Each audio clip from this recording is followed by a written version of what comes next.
Imagine stepping into an ancient stone arena, the sun blazing overhead, thousands of eyes fixed upon you, and the smell of blood and sweat lingering in the air. A wooden gate creaks open, and you're pushed forward, weapon in hand, your heart pounding so loudly you can barely hear the roar of the crowd. You are about to fight, not for sport, not for honor, but for your very survival. This was the life of a Roman gladiator, and for most of us today, we wouldn't last even a single day under such merciless conditions. Welcome to History for Sleep, where we dive deep into the past and tell stories in a calm, detailed way to help you drift into rest. If you're new here, make sure you subscribe and join our growing community of night listeners. Don't forget to leave a comment about what parts of history you're most interested in, and also let us know when you listen, whether it's at night, during the day, or whenever you need a calming escape. In this story, we will journey through the brutal world of gladiators.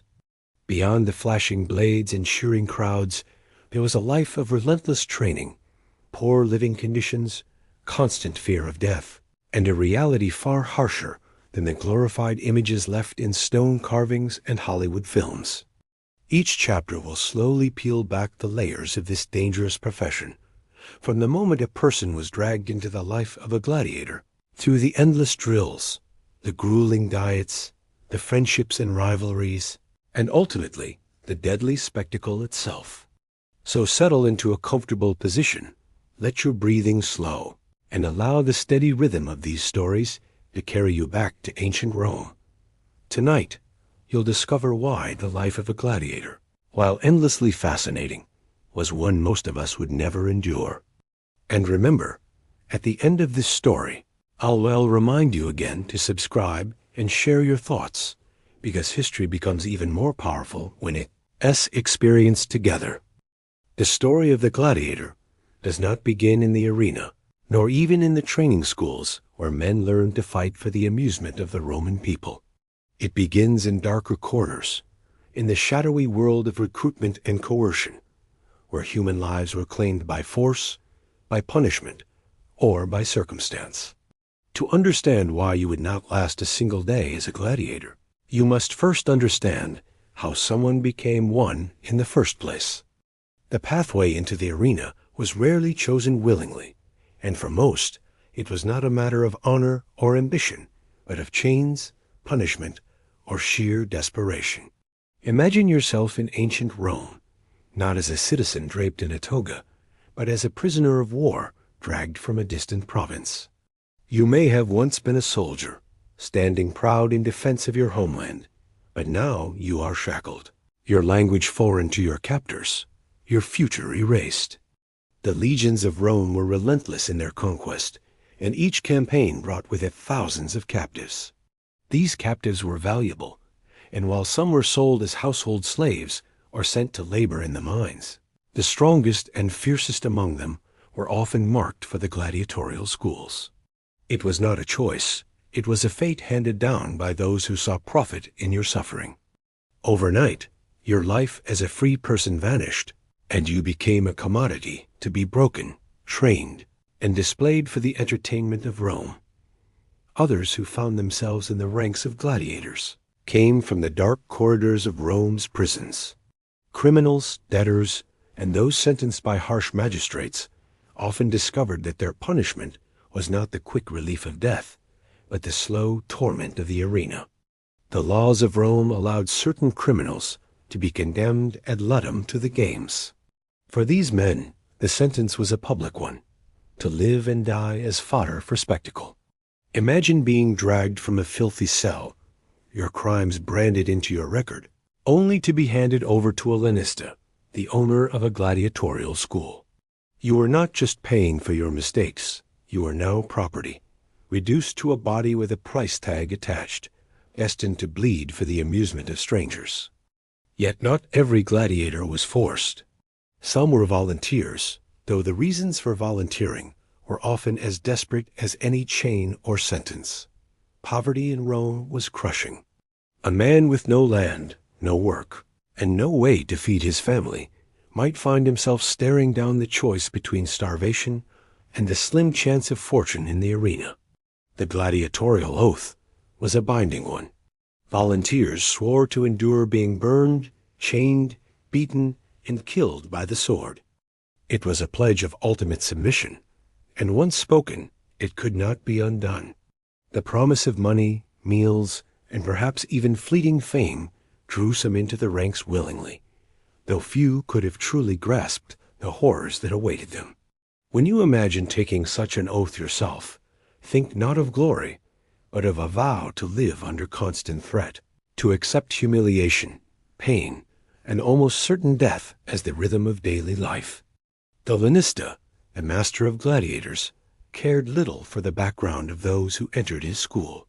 To him, whether you were a captured Gaul, a condemned thief, or a volunteer from the Roman slums, you were simply raw material to be molded. In his eyes, your life had value only so long as it entertained the masses and enriched his coffers.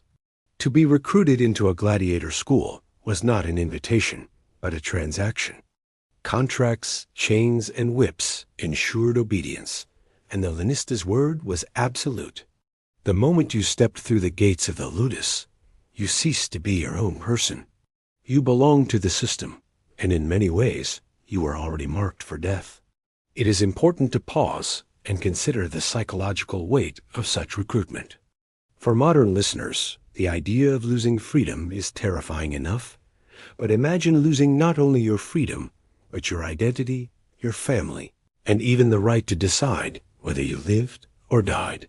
For the gladiator, the self was dissolved into the role of performer, warrior, and victim. Even before the first weapon was placed in his hand, his spirit was shackled by the knowledge that he had no control over his destiny. For you, as someone living in a world where individual choice and personal agency are valued, such a loss would feel unbearable.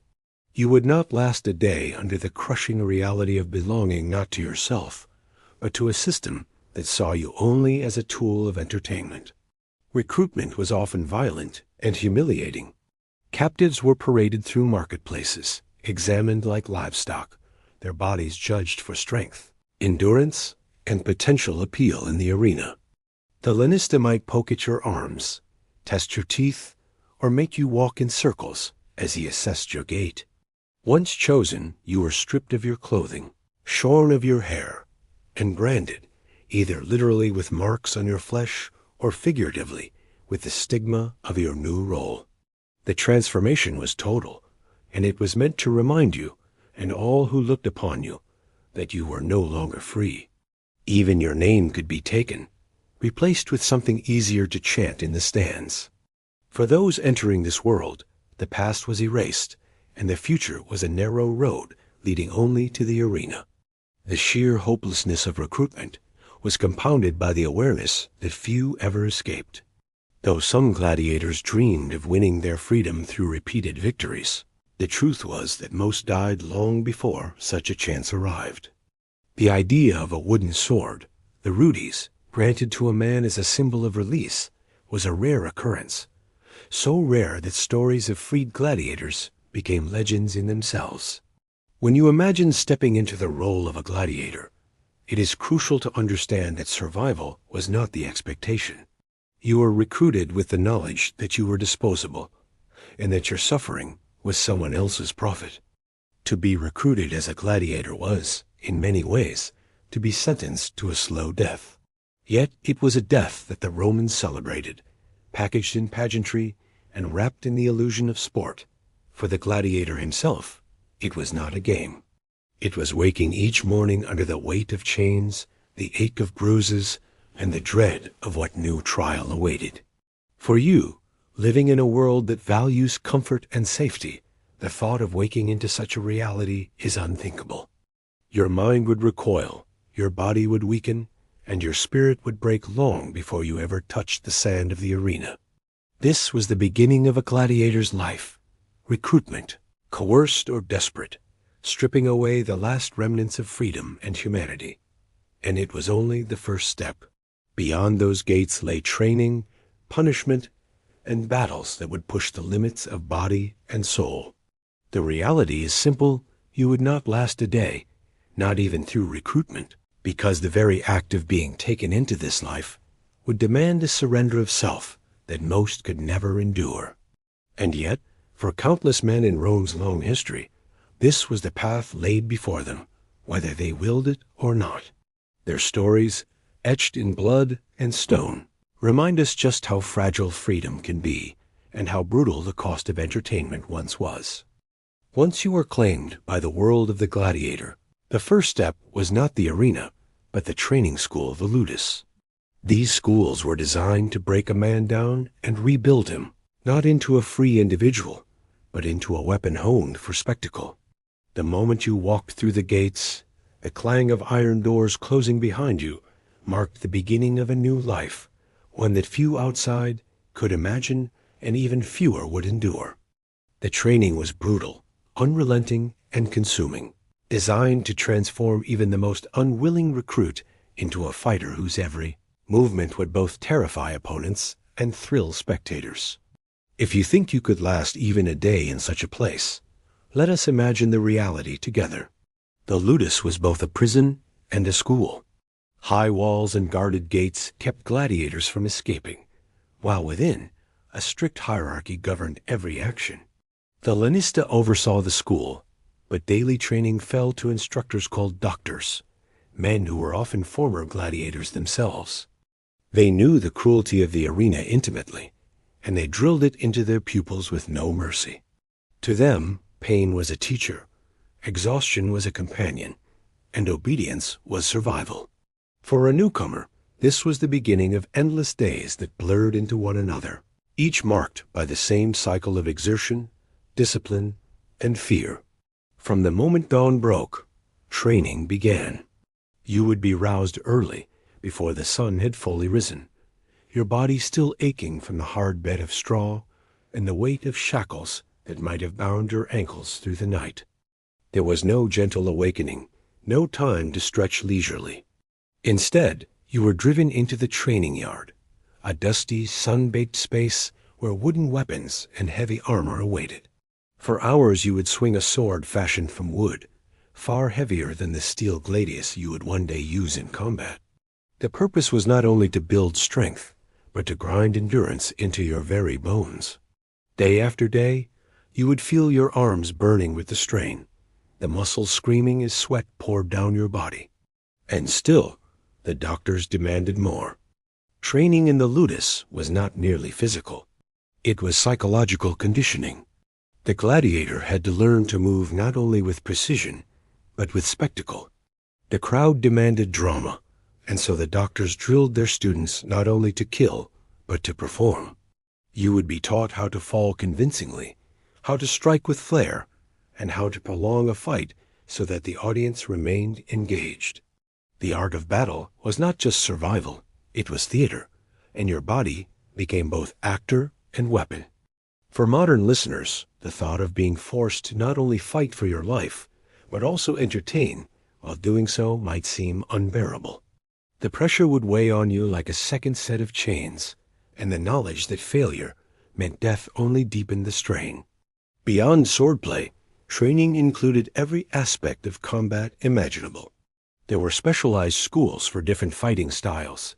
Some men trained as murmillos, heavy fighters armed with large shields and helmets, others as ritieri, who wielded nets and tridents, fighting with speed and agility rather than brute force. The doctors assigned each recruit a role based on physique, skill, and sometimes sheer whim. Imagine being told you would spend the rest of your days fighting as a heavily armored warrior, your vision obscured by a massive helmet, your movements slowed by weight, or conversely, as a nearly bare fighter whose survival depended on speed and precision. Either path was grueling, demanding a lifetime of practice condensed into days, weeks, and months of relentless repetition. Injuries were common, even in training. Wooden swords cracked bones, falls tore muscles, and the weight of armor rubbed raw wounds into flesh. Medical care was minimal, and those who could not keep up were often discarded, left to die of infection or exhaustion. You were not a student to be nurtured. You were an investment to be tested, pushed, and hardened until you either broke or became profitable. The pressure of such training would overwhelm anyone used to a life of comfort. The modern body, unaccustomed to such punishment, would falter in hours, if not minutes. To imagine lasting even a full day in the ludus is to underestimate the unrelenting cruelty of the system. The bonds between gladiators began in these training yards. As you sweated, bled, and endured together, a strange brotherhood formed.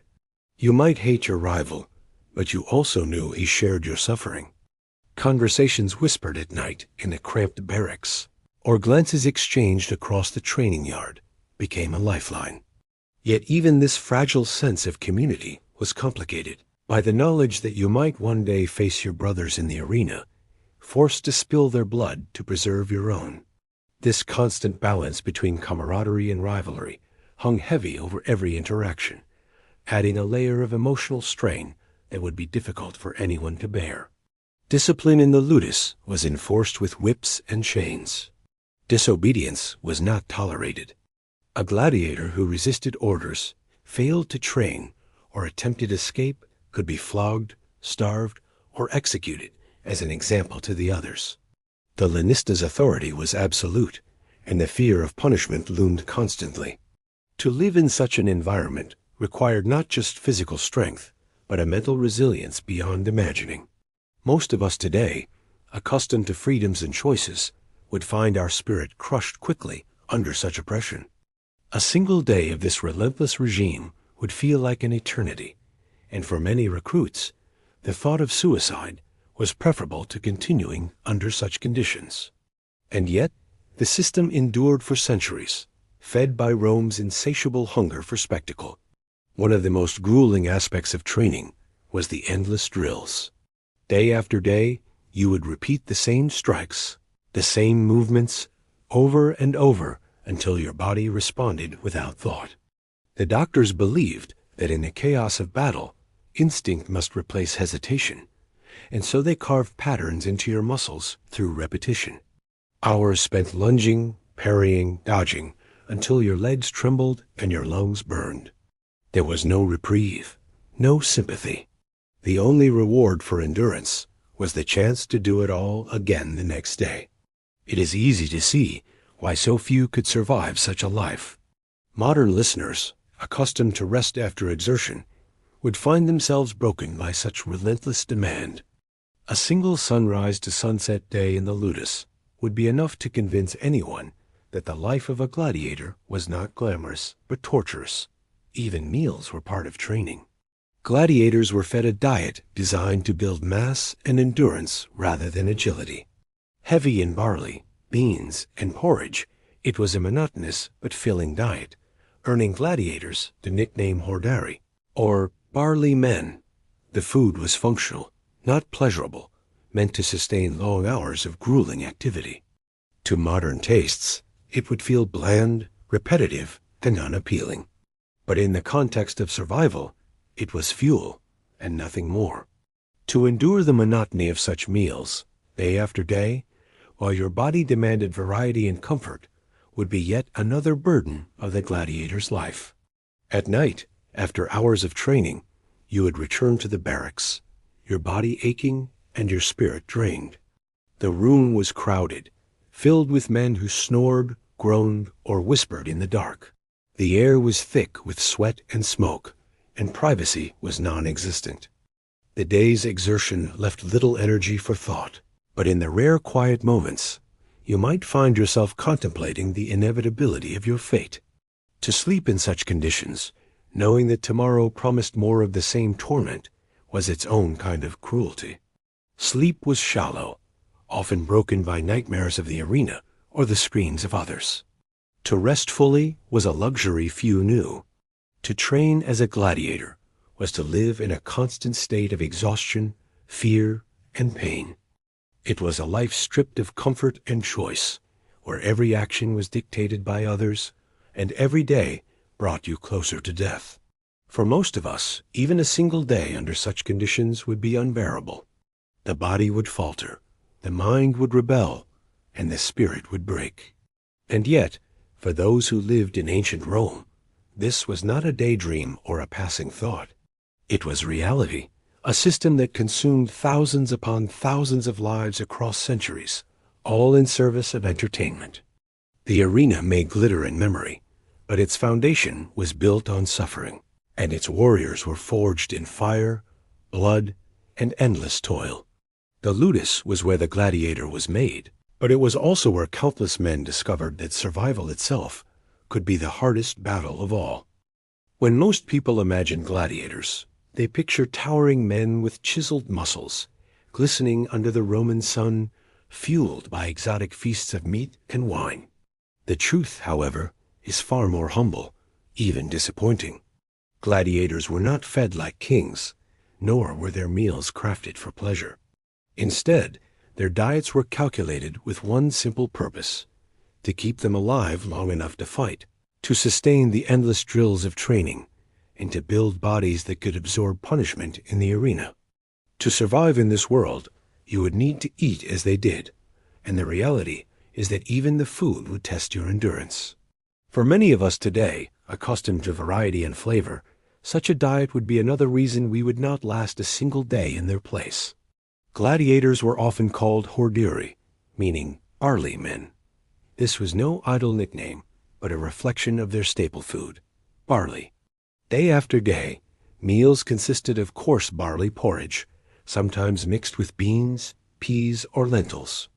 These foods were heavy, filling, and inexpensive, ideal for maintaining strength at the lowest possible cost. Meat was rare, reserved for special occasions or rewards, and fish or poultry was even rarer. Instead, gladiators consumed large amounts of carbohydrates, designed to put bulk on their bodies rather than sculpt lean muscle. Their physiques were not built for beauty, but for durability, with layers of body fat that could protect vital organs from shallow cuts and blows.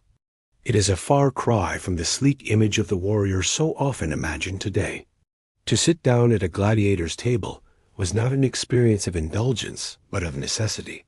Picture yourself in a crowded barracks, the smell of sweat and smoke in the air, bowls of steaming porridge set before you. The taste is bland, the texture coarse, and after the first few bites, your palate protests at the monotony. Yet there is no alternative, no feast waiting elsewhere. Day after day, the same meals sustain you, and eventually, the very act of eating becomes mechanical. You shovel fuel into your body as though you were an engine, because survival depends on it. For someone accustomed to modern diets filled with flavor, spice, and variety, this monotony would be a torment of its own, wearing away at the spirit as surely as the training wore away at the body. The diet also included a peculiar element that might surprise you: ash. Ancient sources and archaeological evidence suggest that gladiators drank a tonic made from plant ashes, mixed with vinegar or water. This ash-based drink was believed to strengthen the body, aid recovery, and help bones remain resilient under constant strain. To modern ears, the idea of drinking ash sounds unpleasant, even revolting, but for gladiators, it was simply another part of their regimen. Imagine lifting a cup filled with a gritty, bitter liquid, forcing it down despite the taste, knowing that your instructors insisted would make you stronger. For you, even one sip might feel unbearable, but for the gladiator, it was just another reminder that his life was about endurance, not enjoyment. The meals were carefully controlled by the lanista and his staff. The purpose was not to create happy fighters, but efficient ones. Too much luxury could weaken discipline, so food was kept simple, even austere. Occasional treats, perhaps a bit of meat, a sweeter bread, or a handful of dried fruit, were rare and often tied to performance. A victorious gladiator might be rewarded with better meals, while others continued with the standard porridge and legumes. Food thus became not only a means of survival, but a tool of control, binding the fighters more tightly to the system that ruled their lives. To resist or complain was useless. Hunger left no room for rebellion, and the lanista knew it well. When you consider this diet, it is important to recognize its purpose beyond sustenance. Gladiators were not meant to be swift, elegant warriors. They were meant to be durable, able to take hits and keep fighting. The carbohydrates in their diet built a thick, heavy frame, not unlike a modern boxer who deliberately trains to absorb punches. The fat that layered their bodies was not a flaw but a shield, dulling the edge of shallow cuts and making fights appear bloodier without being immediately fatal. The Romans craved spectacle, but they also wanted the show to last. A gladiator who fell too quickly disappointed the crowd, while one who lingered on in battle, wounds glistening under the sun, brought roars of approval. The diet, in its own way, shaped the entertainment, sculpting bodies that could prolong the drama. Now imagine yourself following such a diet. At first, the simplicity might seem tolerable. A bowl of porridge here, some beans there, it does not sound too difficult. But after weeks, the monotony would crush your appetite, the absence of flavor making each meal a chore. Your body might bloat with the heavy starches, your muscles aching for protein, your senses longing for variety.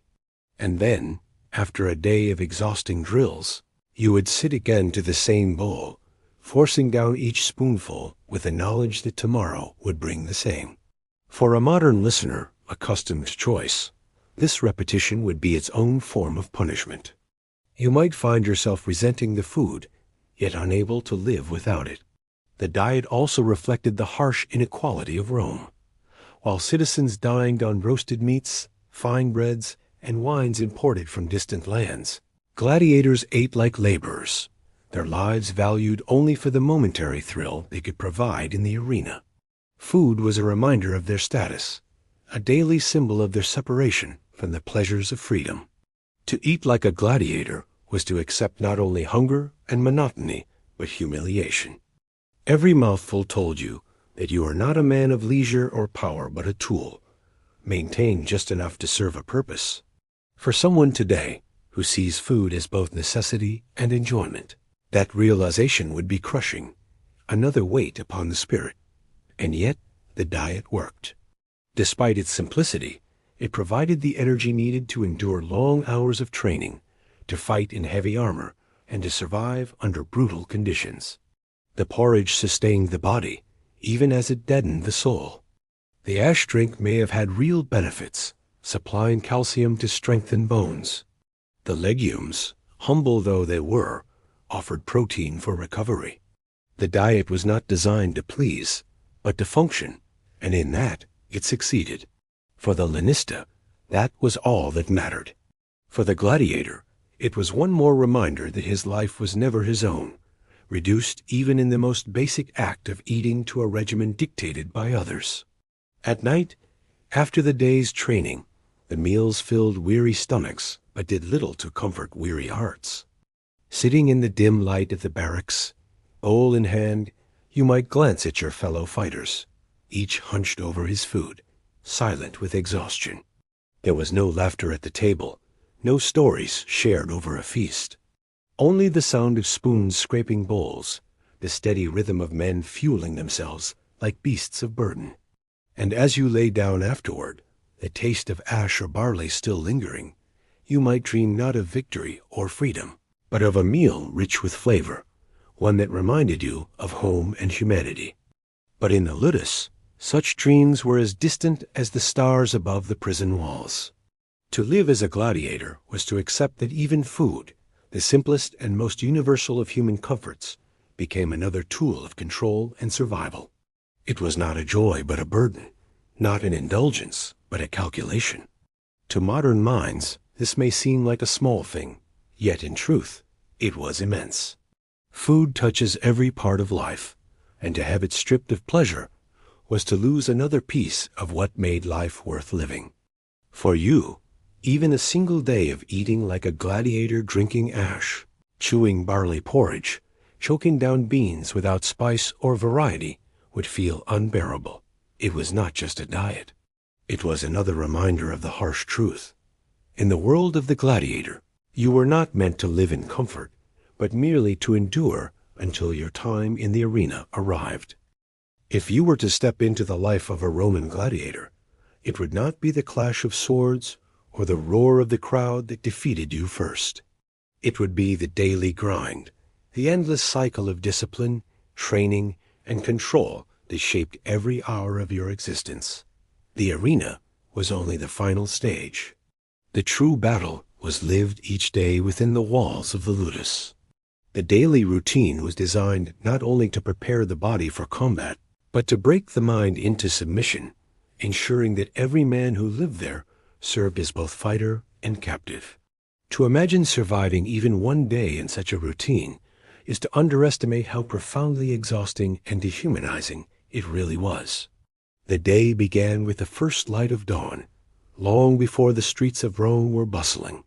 You would be awakened not by choice, but by command, roused from sleep on a straw mattress shared with the constant itch of vermin. The air of the barracks was heavy with the smell of sweat, smoke, and unwashed bodies. There was no time for leisurely stretching, no moment to adjust. A voice, stern and unforgiving, demanded that you rise. And so you rose, your muscles still aching from yesterday's drills, your joints stiff, your mind heavy with the dread of repetition. Already, you felt the weight of the day pressing on you. The morning began with simple but taxing exercises. Running laps in the training yard, leaping over obstacles, carrying heavy stones or sandbags. These were the foundations of endurance. The doctors, the trainers, stood nearby, watching, shouting, striking those who slowed or faltered. You were not allowed to move at your own pace. Every step was forced, every breath monitored. For those accustomed to freedom in exercise, to jogging for health, or lifting weights by choice, this was something different entirely. It was not training for wellness, but for obedience. A ritual of exhaustion repeated each day to crush the will as much as to strengthen the body. After these opening drills, the real training began. Wooden swords, heavier than steel ones, were placed in your hands, and you swung them again and again until your arms quivered with strain. Shields, broad and cumbersome, were lifted and braced until your shoulders burned. The repetition was endless. Strike, block, parry, step, over and over, until your movements blurred into instinct. The purpose was not only skill, but muscle memory, so that when the moment of real combat came, your body would react without hesitation. The heat of the sun, the dust kicked up by dozens of fighters, and the unrelenting commands of the trainers turned the yard into a crucible. It was here that gladiators were forged, not in the glory of the arena, but in the monotony of drills that seemed to stretch on without end. The hours dragged, and the sweat on your body mixed with the dust, turning your skin into a rough, gritty mask. Water was provided sparingly, sometimes tainted or warm, and rest was a luxury measured in minutes rather than hours. Injuries from training were common, bruises, sprains, cuts. Yet the routine demanded that you push through, that you ignore the pain and continue until your body obeyed commands you no longer had the will to resist. To falter was to invite punishment, whether in the form of lashes or lost meals. The lanista did not tolerate weakness, and the trainers enforced his will without hesitation. In such an environment, pain was not an excuse. It was a constant companion. Meals broke the day into sections, but they offered little relief. The barley porridge, beans, and vegetables filled your stomach, but provided no joy. Eating was hurried, often under supervision, and then it was back to the yard, back to the repetition. Some days were focused on weapon drills, others on endurance, and still others on mock combat with fellow trainees. To be paired against another man, even with wooden weapons, was to face both pain and humiliation.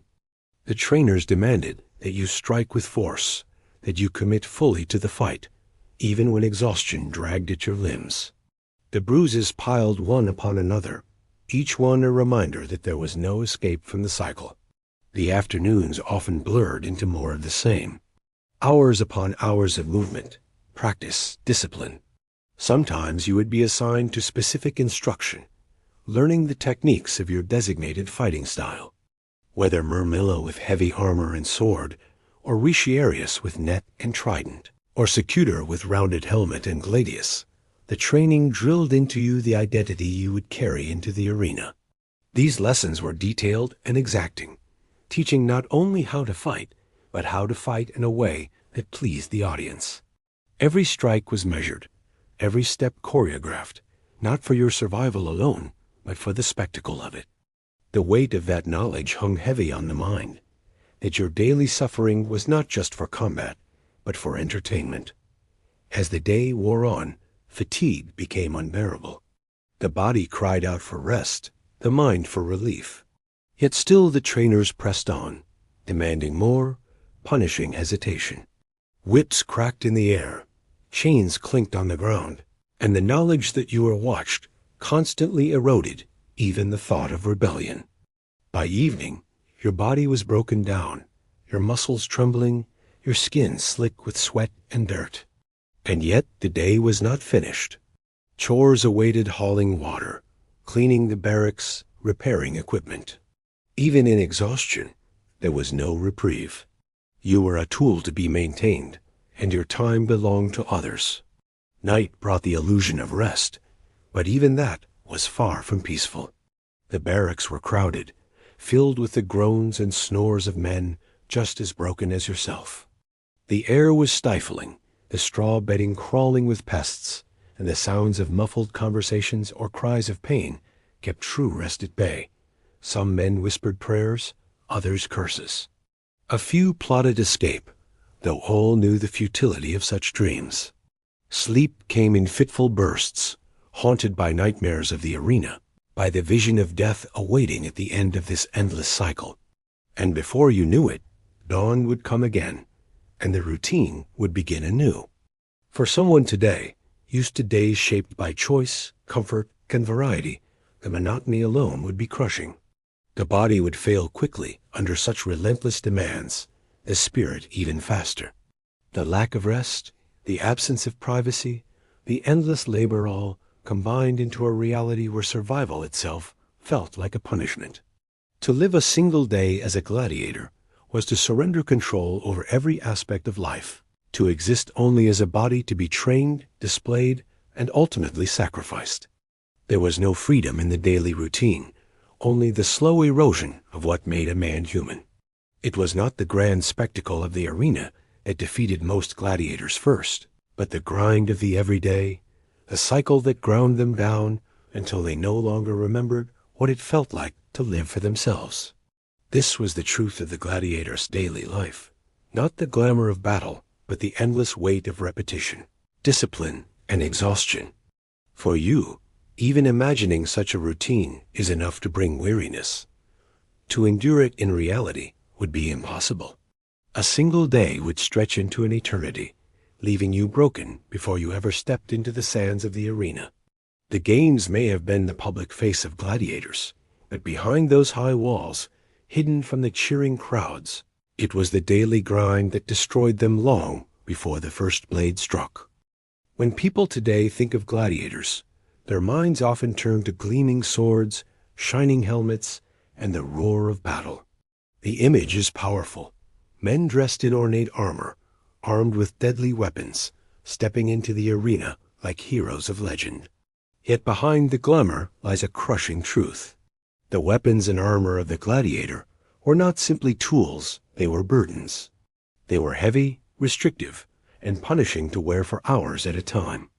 To lift them was to strain your body, to wield them was to fight against exhaustion, and to carry them into combat was to carry the weight of your own mortality.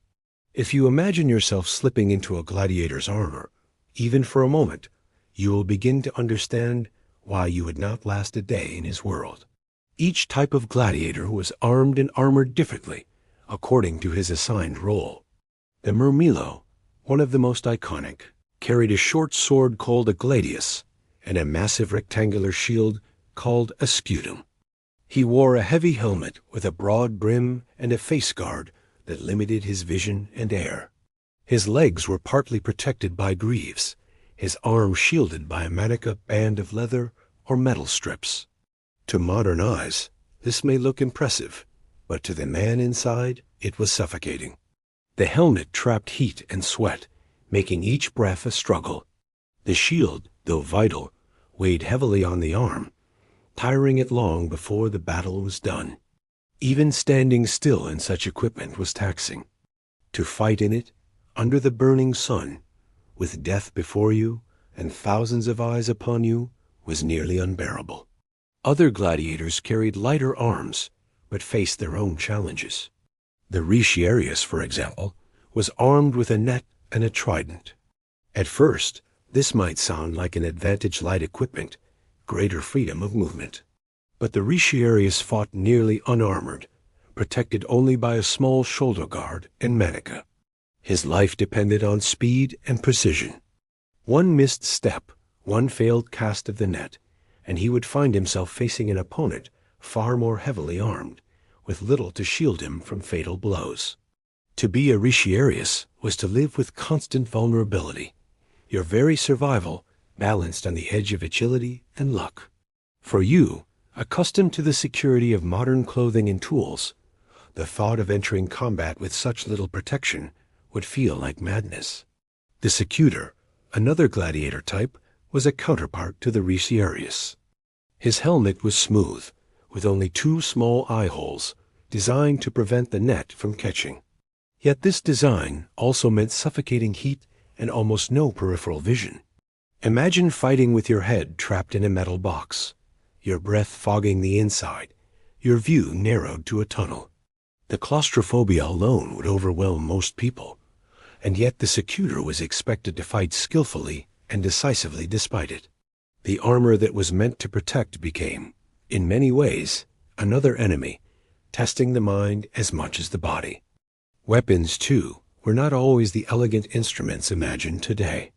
The gladius was sharp and efficient, but its short length required brutal, close combat. The trident of the retiarius was awkward and heavy, difficult to maneuver against a fast-moving opponent. Even the nets, designed to entangle, demanded immense skill to cast effectively.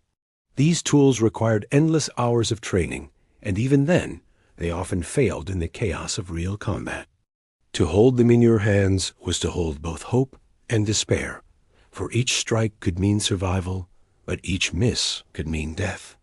And all the while, the weight of the weapons and armor drained your strength, making each moment in the arena a battle not only against your opponent, but against your own exhaustion. The physical strain of wearing gladiatorial armor is difficult to overstate.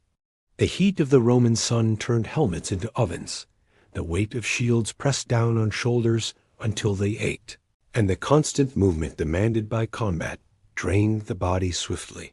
Even experienced soldiers outside the arena might have struggled under such conditions. But gladiators were not soldiers fighting for victory. They were performers fighting for survival. Their equipment was chosen not only for effectiveness, but for spectacle. The shining bronze of a helmet, the dramatic sweep of a shield, the glitter of weapons under the sun, all these were meant to please the crowd. The burden of armor was part of the show, another layer of suffering hidden beneath the roar of entertainment. Consider for a moment the psychological toll of entering the arena encased in such burdens. You feel the helmet pressing on your skull, the shield numbing your arm, the sword digging into your grip. Every breath is hot and shallow, every movement stiff and slowed. Your opponent stands across from you, equally burdened, equally desperate, and the crowd waits. The equipment that should protect you instead drags at your every step, reminding you constantly of your vulnerability. You are trapped inside it, as surely as you are trapped inside the arena itself. To wear it for even minutes would exhaust most modern bodies. To fight in it, under the threat of death, would be unimaginable. Beyond the physical and mental strain, the weapons and armor carried symbolic weight. Each type of gladiator represented a specific style, often modeled on Rome's enemies. The Murmillo's equipment echoed that of a Roman legionary, while the Threx carried curved swords like those of the Thracians, and the Hoplomachus fought with a spear reminiscent of Greek warriors. To the Roman crowd, These distinctions added drama, turning each fight into a reenactment of Rome's triumphs over its foes. But to the gladiator, it meant being forced into a role not of his choosing, his very identity shaped by the equipment he was assigned. You might find yourself dressed as the enemy of Rome, condemned to embody a people already conquered, your own fate echoing their defeat. The weapons and armor stripped you not only of freedom, but of individuality, reducing you to a symbol for others' amusement. The burden extended even into training. Long before you stepped into the arena, you spent countless hours carrying the shield, wearing the helmet, swinging the sword. The doctors demanded that you grow accustomed to the weight, that you learn to ignore the heat, that you fight as if the armor were part of your own body. Day after day, your muscles adapted, but at a cost. The constant strain wore joints, carved calluses into skin, and left permanent aches that no rest could cure. Even those who survived years in the arena often carried the scars of their equipment more deeply than those of their opponents. To train in such burdens was to live every day under their crushing presence. Now imagine yourself in this place, donning the helmet, lifting the shield, gripping the sword. The weight surprises you immediately. Your arm trembles under the scutum. Your vision narrows inside the helmet, and the sword feels heavier than expected. The sun bears down, sweat runs into your eyes, and your breath quickens. Even before the fight begins, you are already tired. Your body, untrained for such loads, protests with every movement. And then the command comes: advance, strike, defend. The first clash of weapons shocks you with its force. The shield rattles your bones, and the sword recoils in your grip. Within moments, you realize that survival is not just about skill, but about endurance, and that your endurance is slipping fast. One day of this, perhaps even 1 hour, would break you. This was the truth of gladiatorial weapons and armor. They were not gifts of strength, but weights of suffering. They demanded more from the body than most could give, and they drained the spirit as surely as they drained the muscles. To the crowd, they were symbols of glory. To the gladiator, they were shackles of iron and leather, burdens that turned every step into agony. It is no wonder that most who imagine themselves in the arena, brave and bold, would never survive even the moment of preparation. For the gladiator, his weapons and armor were his only chance of life, but they were also the heaviest chains he would ever bear. At last, after weeks, months, or even years of training, the day came when the gates of the ludus opened, and a gladiator was marched into the arena. For most, this was the moment they had dreaded and dreamed of in equal measure, the culmination of all the suffering, the bruises, the repetition, the monotony. But if you imagine this day as glorious, filled with triumph, you would be mistaken. The arena was not a place of honor for the gladiator. It was a place of terror, humiliation, and blood. And if you stepped into it yourself, the blinding sunlight, the deafening roar, and the weight of expectation would overwhelm you long before the first strike of a weapon. This is why you would not last a single day as a Roman gladiator. The moment began in silence. In the holding pens beneath the amphitheater, gladiators waited, their armor clinking softly, their breaths quick, their faces pale beneath the grime. The air smelled of sweat, oil, and fear. The sand of the arena, raked and smoothed above, awaited their blood. Then the gates groaned open, sunlight blazed through, and the sound of thousands of voices crashed down like thunder. To step into that light was to step into another world. The stands rose high around you, tier upon tier of spectators, their eyes fixed on you, their voices blending into a wave of sound that shook the very stones. Some cheered, some jeered, some called out insults or bets. None saw you as a man. You were a spectacle, a pawn in their afternoon's entertainment. Imagine that first step onto the sand. The ground, soft beneath your sandals, shifted slightly, each grain waiting to soak up blood. The heat of the sun pressed down, and the air shimmered with it. Your helmet narrowed your vision. Your shield weighed heavy on your arm, and your throat was already dry. Across from you stood your opponent, equally burdened, equally desperate. You might know him from training, might even have shared bread with him in the barracks. Yet now he was your enemy, because the crowd demanded it. The trumpets blared, the announcers declared your names, and the crowd roared in anticipation. There was no turning back. The fight would happen, and one of you might not leave the arena alive. The opening clash was brutal. Weapons met with the sound of iron against iron, the force jolting through your arms and rattling your bones. The shield slammed into your body, the sword glanced off your helmet, and pain burst through you before you had even taken your first breath in combat. Each movement was heavy, strained, slowed by armor and fatigue, yet the crowd demanded more. They shouted for blood, for spectacle, for drama. You could not simply fight to survive. You had to fight to entertain. To retreat too much, to delay too long, was to risk angering the audience. And an angry crowd could seal your fate faster than your opponent's blade. Their cries influenced the editor, the official who oversaw the games, and his signal could mean life or death. Survival depended not just on skill, but on pleasing the very people who watched you suffer. Blood came quickly in the arena. Even shallow cuts spilled vividly across the sand, glistening in the sun.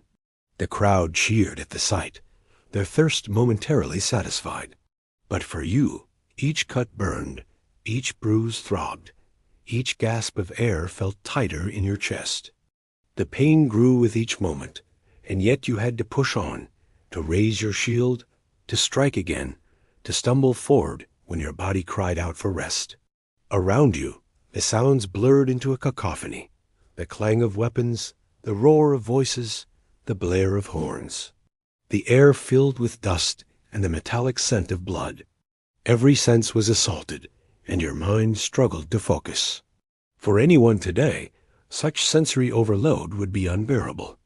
You would be disoriented before you could even defend yourself, your body failing under the weight of fear and fatigue.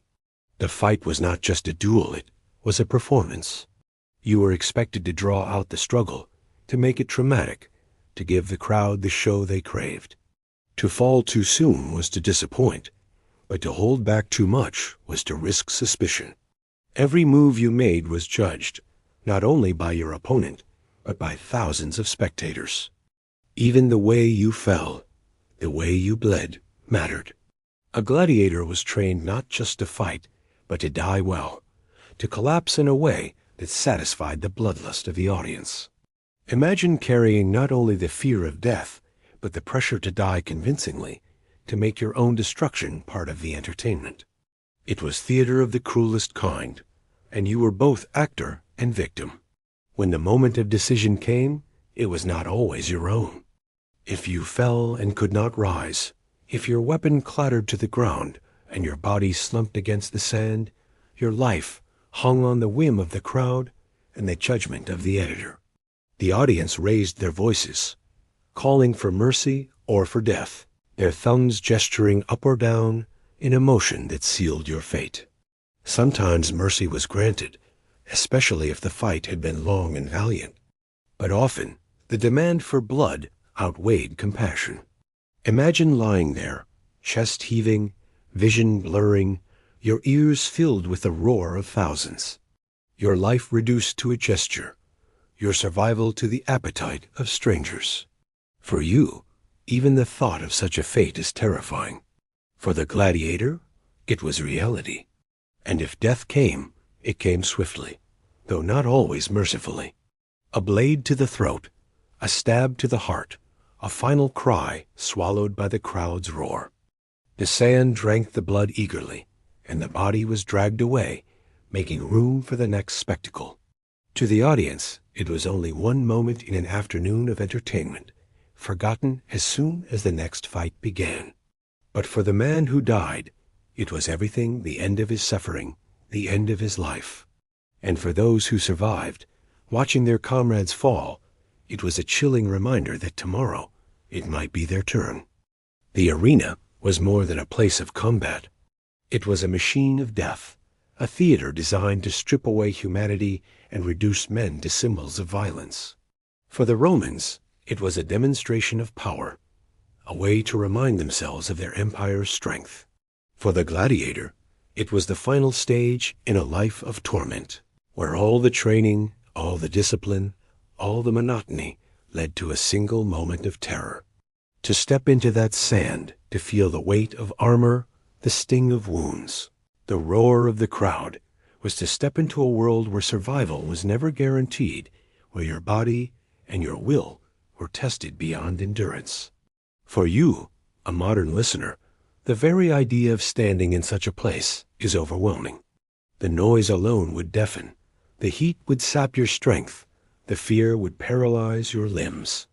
To swing a sword while thousands screamed for your blood is beyond comprehension.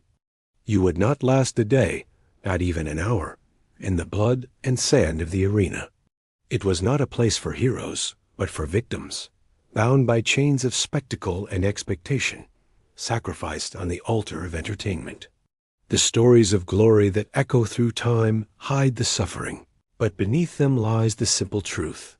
The arena consumed lives without mercy, and the gladiator's blood was the price of Rome's applause. If there was one element of the gladiator's life that could never be escaped, it was the crowd. From the moment a fighter stepped into the arena until the moment he left, whether alive or dead, he was subject to the eyes, the voices, and the judgment of thousands. A crowd was not a passive presence, quietly watching from the stands. It was an active force, a storm of noise and expectation that shaped the outcome of battles and the very lives of the men who fought. To imagine yourself as a gladiator is to imagine standing not only against an opponent, but against an ocean of voices demanding your pain, your blood, and sometimes your death. For most of us today, that pressure alone would be enough to shatter the mind. You would not last a day under it. The amphitheater was a place built to magnify human presence. Its very architecture amplified sound, funneling the roar of thousands into the arena below. As you stepped into that sand, every cheer, every shout, every chant slammed against you like a wave. It was not background noise. It was a living thing, pressing into your ears, vibrating in your chest.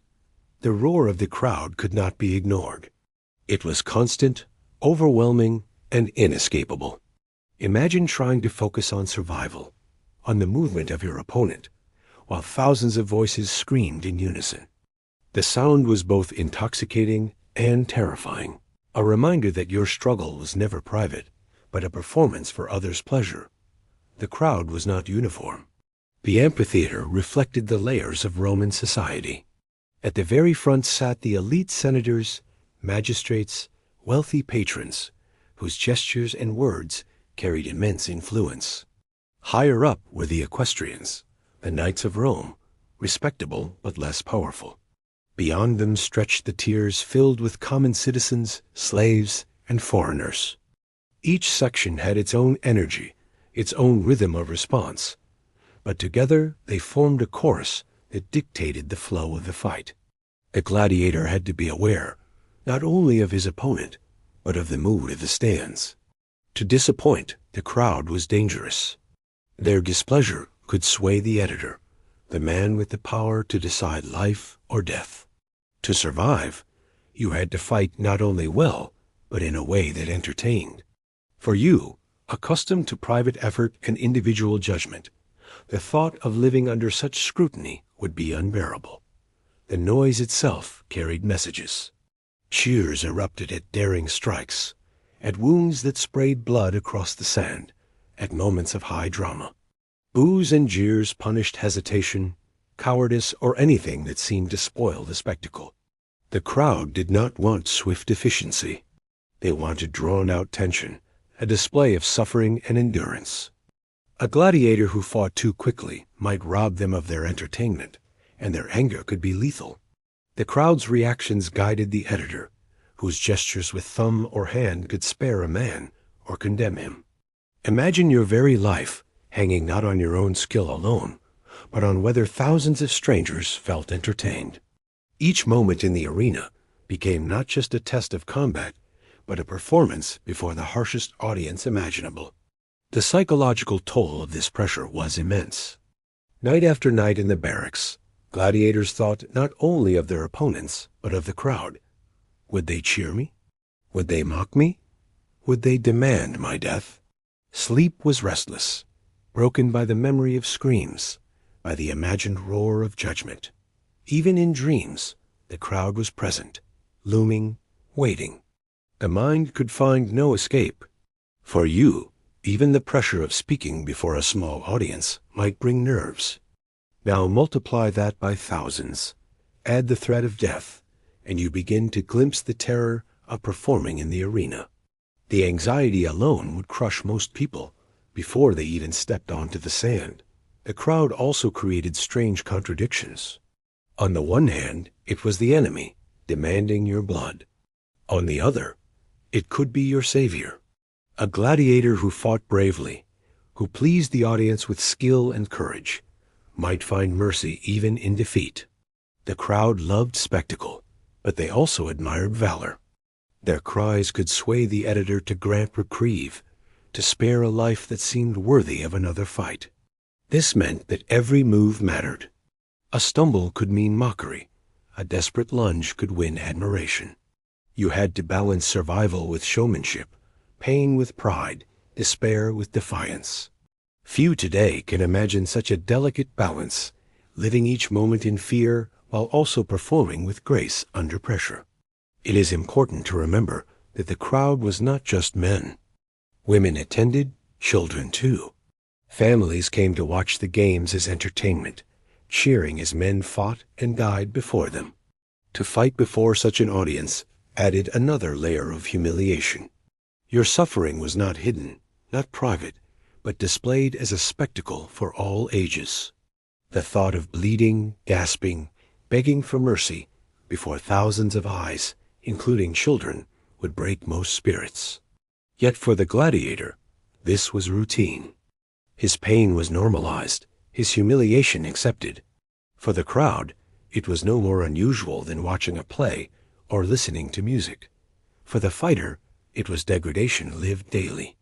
The roar of the crowd also seeped into the very identity of the gladiator. Some men became famous, their names shouted in the streets, their faces recognized by strangers. To be cheered by thousands was intoxicating, even addictive. Some gladiators leaned into this role, performing with flair, cultivating their fame. Yet even this fame was a trap. It was conditional, fragile, dependent entirely on the crowd's continued interest. One bad performance, one disappointing fight, and the same voices that cheered could turn to jeers. The crowd's favor was fickle, and no gladiator could rely on it for long. Imagine living with your entire self-worth tied to the fleeting approval of strangers, your life measured by their cheers. For most of us, the pressure would be suffocating. The physical effect of the crowd's roar should not be underestimated. Studies of human response to noise show how it raises heart rate, quickens breath, and floods the body with adrenaline. In the amphitheater, this effect was magnified. The roar of thousands could drive a gladiator into frenzied courage or paralyze in fear. Some men fought beyond their limits, fueled by the energy of the stands. Others froze, overwhelmed by the sound. For you, unaccustomed to such intensity, the sheer volume would overwhelm your senses. Your thoughts would scatter, your focus would crumble, and your body would betray you before the fight even began. To hear such noise while your life hung in the balance would be a burden few could endure. Even after the games ended, the crowd lingered in the gladiator's mind. Returning to the barracks, he carried the echoes with him, the thunder of approval or disapproval ringing in his ears. Sleep brought no respite. In dreams, the roar returned, demanding more blood, more spectacle. Some men became addicted to it, craving the sound as a kind of twisted validation. Others were haunted, crushed by the memory of voices that demanded their pain. For the gladiator, there was no escaping the crowd. It followed him into his thoughts, into his sleep, into every moment of his short and brutal life. For you, the idea of living under such constant scrutiny is unimaginable. Even in modern life, the pressure of social judgment can weigh heavily. Now imagine that judgment multiplied 1,000-fold, magnified into a roar that decided your very life. To step into the arena was to step into the court of the crowd, where your worth was measured not in character, but in blood. The roar was unceasing, the judgment final, the pressure beyond endurance. And it is here, in the voices of strangers, that you would break. You would not last a day as a gladiator, for even before the blade struck, the roar of the crowd would crush you, leaving you sleepless, breathless, and broken beneath the weight of their endless demand. If the weight of training and the terror of the crowd did not already break a gladiator, the wounds and sickness that followed almost certainly would. To fight with sword and shield was to live with injury as a constant companion, and the world of ancient Rome offered little relief for those who bled and broke in service to the games. The body was treated as a tool, valued only for as long as it could stand upright in the arena. Once that tool cracked too deeply, it was discarded. For you, accustomed to modern medicine, clean hospitals, and attentive care, the harsh reality of gladiatorial injuries would be unbearable. You would not last a single day under such conditions. Every strike in the arena carried consequences. Even wooden practice weapons split skin and broke bones. Real blades tore deeper, severing muscles, gouging flesh, leaving scars that never truly healed. The gladiator's body was a map of wound slashes across the arms, dents in the skull, bruises that bloomed purple and black beneath the skin. Few men escaped a fight unmarked, and even the most skilled carried reminders of past battles etched into their flesh. Each scar was both a badge of survival and a reminder that death had come close. For the modern body, unaccustomed to such violence, the first cut would be shocking enough, the first broken bone devastating. But for the gladiator, these were not occasional misfortunes. They were the rhythm of daily life, and the care that followed was meager at best. While gladiatorial schools sometimes employed doctors, their focus was practical, not compassionate. Their goal was to patch up fighters quickly, to return them to training and combat as soon as possible. Pain relief was crude herbs, vinegar, or rough cauterization with heated metal. Infection was constant, festering in untreated wounds, spreading through cramped barracks where men shared space and air. A simple cut could turn deadly, swelling with pus, fever burning the body from within. In a world without antibiotics, without antiseptics, even minor injuries became threats to survival. For you, the thought of suffering such pain without hope of modern healing is almost unthinkable. One wound could end your life, not with glory in the arena, but with a slow, agonizing decline in a dark corner of the barracks.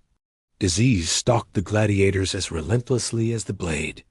Close quarters bred sickness, fevers, dysentery, respiratory infections. The air of the barracks was thick, damp, and foul, spreading coughs and contagion from man to man. Malnutrition weakened the immune system, and constant exhaustion left the body vulnerable. Even lice and fleas tormented them endlessly, small reminders of filth that ate away at both health and spirit. To be sick in the ludus was not to be tended with care, but to be judged for usefulness. If you could rise and train, you did. If you could not, you were left to wither, your value draining away with your strength. The lanista saw only profit, and a sick man was a wasted investment. Mercy was rare, compassion rarer still. Some injuries, though survivable, left permanent damage. A fractured leg that never healed straight, a dislocated shoulder that weakened a strike, a blind eye that narrowed vision. These handicaps lingered long after the blood stopped flowing. And yet, the gladiator was still sent to fight, forced to compensate for his broken body against opponents who were whole. The system did not allow for retirement or healing. It demanded that every man give, until there was nothing left to give. For you, even a sprained ankle or cracked rib would halt your daily life. For the gladiator, such injuries were expected burdens, carried into the arena again and again until they finally led to death. The mental toll of constant injury and disease cannot be overlooked. To wake each morning with fresh aches layered over old scars, to feel the weakness of fever or the sting of infection, and yet still be driven into training and combat, this eroded not only the body, but the spirit. Some gladiators resigned themselves to it, numbed by repetition. Others grew bitter, consumed by despair. A few clung to defiance, but their resolve was often broken by the sheer inevitability of pain. For you, accustomed to rest and recovery after sickness, to the assurance that doctors can heal, the endless cycle of suffering without hope of true relief would crush you long before the arena ever could. Even death itself from injury was often stripped of dignity. If a gladiator collapsed from sickness or succumbed to infection, his body was discarded without ceremony, dragged away like refuse. The crowd did not see this. To them, gladiators died in the glory of combat. But within the walls of the ludus, death often came quietly, in fevered nights or in silence on the straw of a barracks floor. These deaths were hidden, unremembered, overshadowed by the spectacle above. Yet for the men who lived there, they were daily reminders that survival was fragile, that fate was cruel, and that the body could only endure so much before it broke. Imagine yourself in this world, cut by a blade, the wound burning, dirt and sweat seeping into it. There is no clean water to wash it, no sterile bandage to cover it. A crude salve is rubbed in, stinging, offering little comfort. Days later, the wound swells, the skin hot to the touch, fever spreading through your body. Still, you are forced to rise, to train, to fight. Each movement sends pain lancing through you. Each breath feels like fire. You long for rest, for the care of a healer, but none comes. Your worth is not in your comfort, but in your ability to fight again. You would not last a day in such torment. The pain, the lack of relief, the indifference to suffering, it would break you utterly. And yet, gladiators endured it. Some healed enough to fight again. Some carried their wounds proudly as signs of resilience. A few even turned their scars into legends, admired by the crowd for their toughness. But beneath the admiration lay the truth. They survived not because the system cared for them, but because they had no choice. The world of Rome demanded their bodies, and they gave them until there was nothing left. Their resilience was remarkable, but it was born of desperation, not privilege. And it is this resilience, more than the armor or the weapons, that highlights just how far removed our lives are from theirs. For most of us, the first wound would be the last, the first sickness a sentence. We would not survive a day in their place, not because we lacked courage, but because the world itself was merciless. The story of gladiatorial injuries is not one of triumph, but of endurance, of bodies pushed past their limits and broken without mercy. It is a story that strips away the romance of the arena and reveals the suffering beneath. Every scar told a tale, every limp whispered of pain, every cough foreshadowed death. For the gladiator, this was daily life. For you, it would be the end of endurance before it even began. The arena may have dazzled Rome with blood and spectacle, but behind its glittering facade lay a truth few would have survived. A life of wounds, disease and neglect, where the body was expendable and pain was eternal.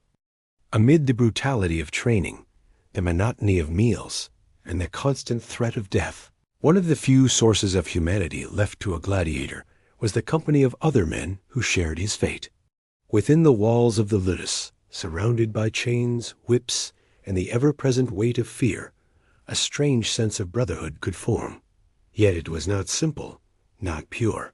The bonds of camaraderie were complicated by rivalries, by the knowledge that any one of those men might one day stand across from you in the arena with orders to kill. To survive as a gladiator meant not only enduring pain and punishment, but navigating the fragile web of relationships with those who were both your companions and your potential executioners. For most of us today, such tension would be unbearable.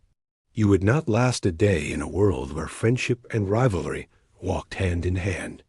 At night, after hours of grueling drills, the barracks filled with weary men collapsing onto their straw mattresses. In that dim, crowded space, whispers carried in the dark snatches of stories from distant homelands, murmurs of families left behind, quiet curses aimed at the lanista or the doctors. These small moments of conversation were more than idle chatter. They were lifelines, threads of connection in a life designed to strip away individuality. A word of encouragement during training, a helping hand when someone stumbled, the sharing of bread or water, all became acts of quiet rebellion against the system that sought to turn men into tools. To form bonds was to remind yourself that you were still human, that your suffering was not endured alone. And yet, these bonds were fragile. Every man knew that the arena could pit brother against brother, friend against friend. A man you laughed with at night might be the one you faced at dawn, his sword aimed at your throat, his survival bound to your destruction. The knowledge poisoned even the closest friendships, weaving suspicion into every bond. Trust could never be complete, because loyalty to another could not outweigh the instinct to live. Imagine trying to confide in someone, to lean on them for support, while knowing that one day you might be forced to kill them or they you. The weight of that possibility would gnaw at your mind constantly, breaking down the very comfort that friendship was supposed to provide. Rivalries often grew naturally in such an environment. Training was competitive, overseen by harsh instructors who measured each man's worth against another's. Praise was scarce, and victory in practice was noticed. Men who excelled gained the attention of the lanista, perhaps even better treatment or more promising matchups in the arena. Envy festered among those left behind, while pride grew among those favored. In a place where every man was stripped of freedom, the smallest sign of distinction became a treasure, a fragile sense of superiority to cling to. But that treasure often sparked resentment, leading to fights in the barracks, whispered threats, or cold stares across the training yard. Brotherhood and rivalry mingled so completely that they were often impossible to untangle. The barracks themselves became a crucible for these tensions. Men slept shoulder to shoulder, ate from the same bowls, sweated in the same yard, and bled in the same sand. Privacy was non-existent, and tempers frayed easily. A harsh word could spark a brawl. A stolen scrap of food could lead to vengeance. Yet in the same breath, the barracks could be a place of laughter, of shared jokes, of fleeting moments of warmth.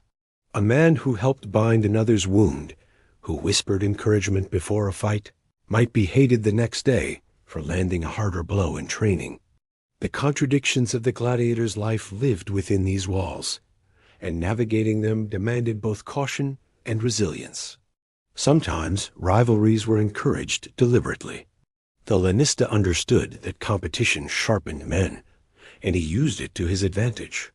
He might pit two men against each other repeatedly in training, stoking hatred until it burned brightly enough to ensure a dramatic fight in the arena.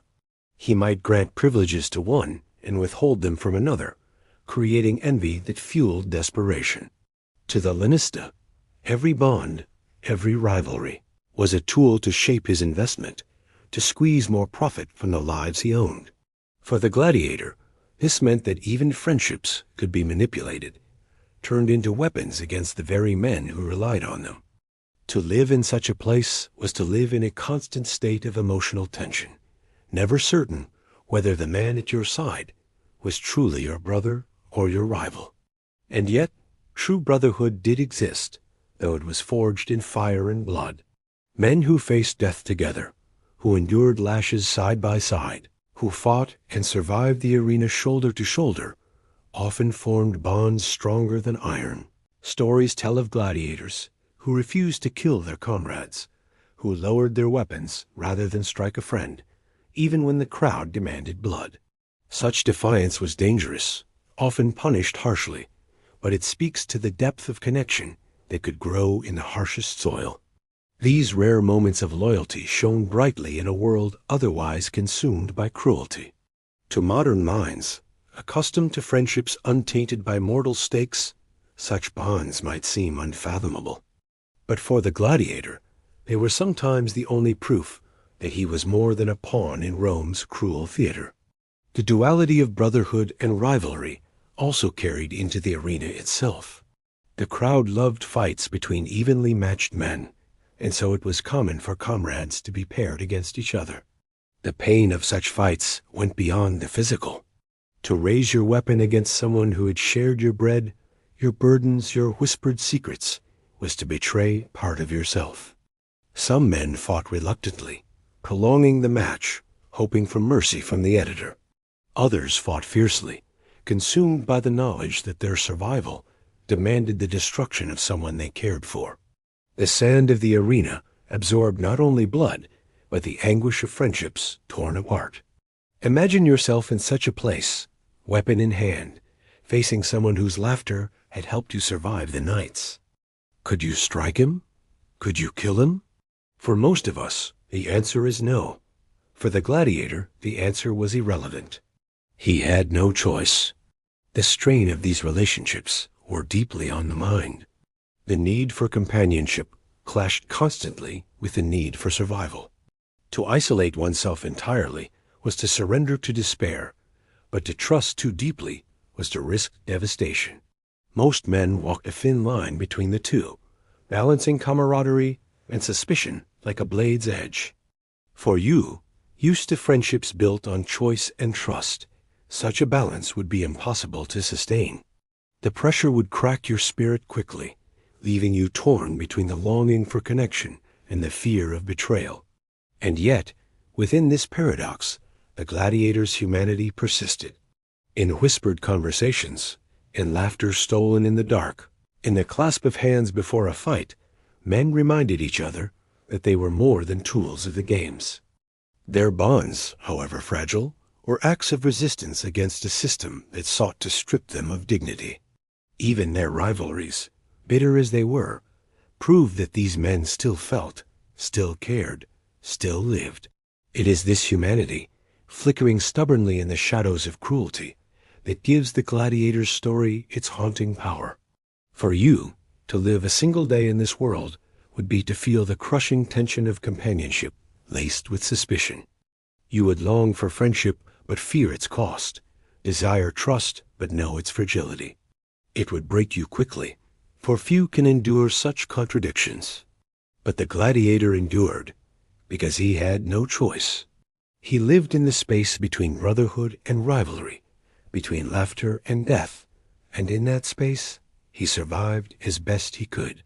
His story reminds us that even in the darkest places, humanity persists, but it is a humanity scarred, strained, and fragile, always on the edge of breaking.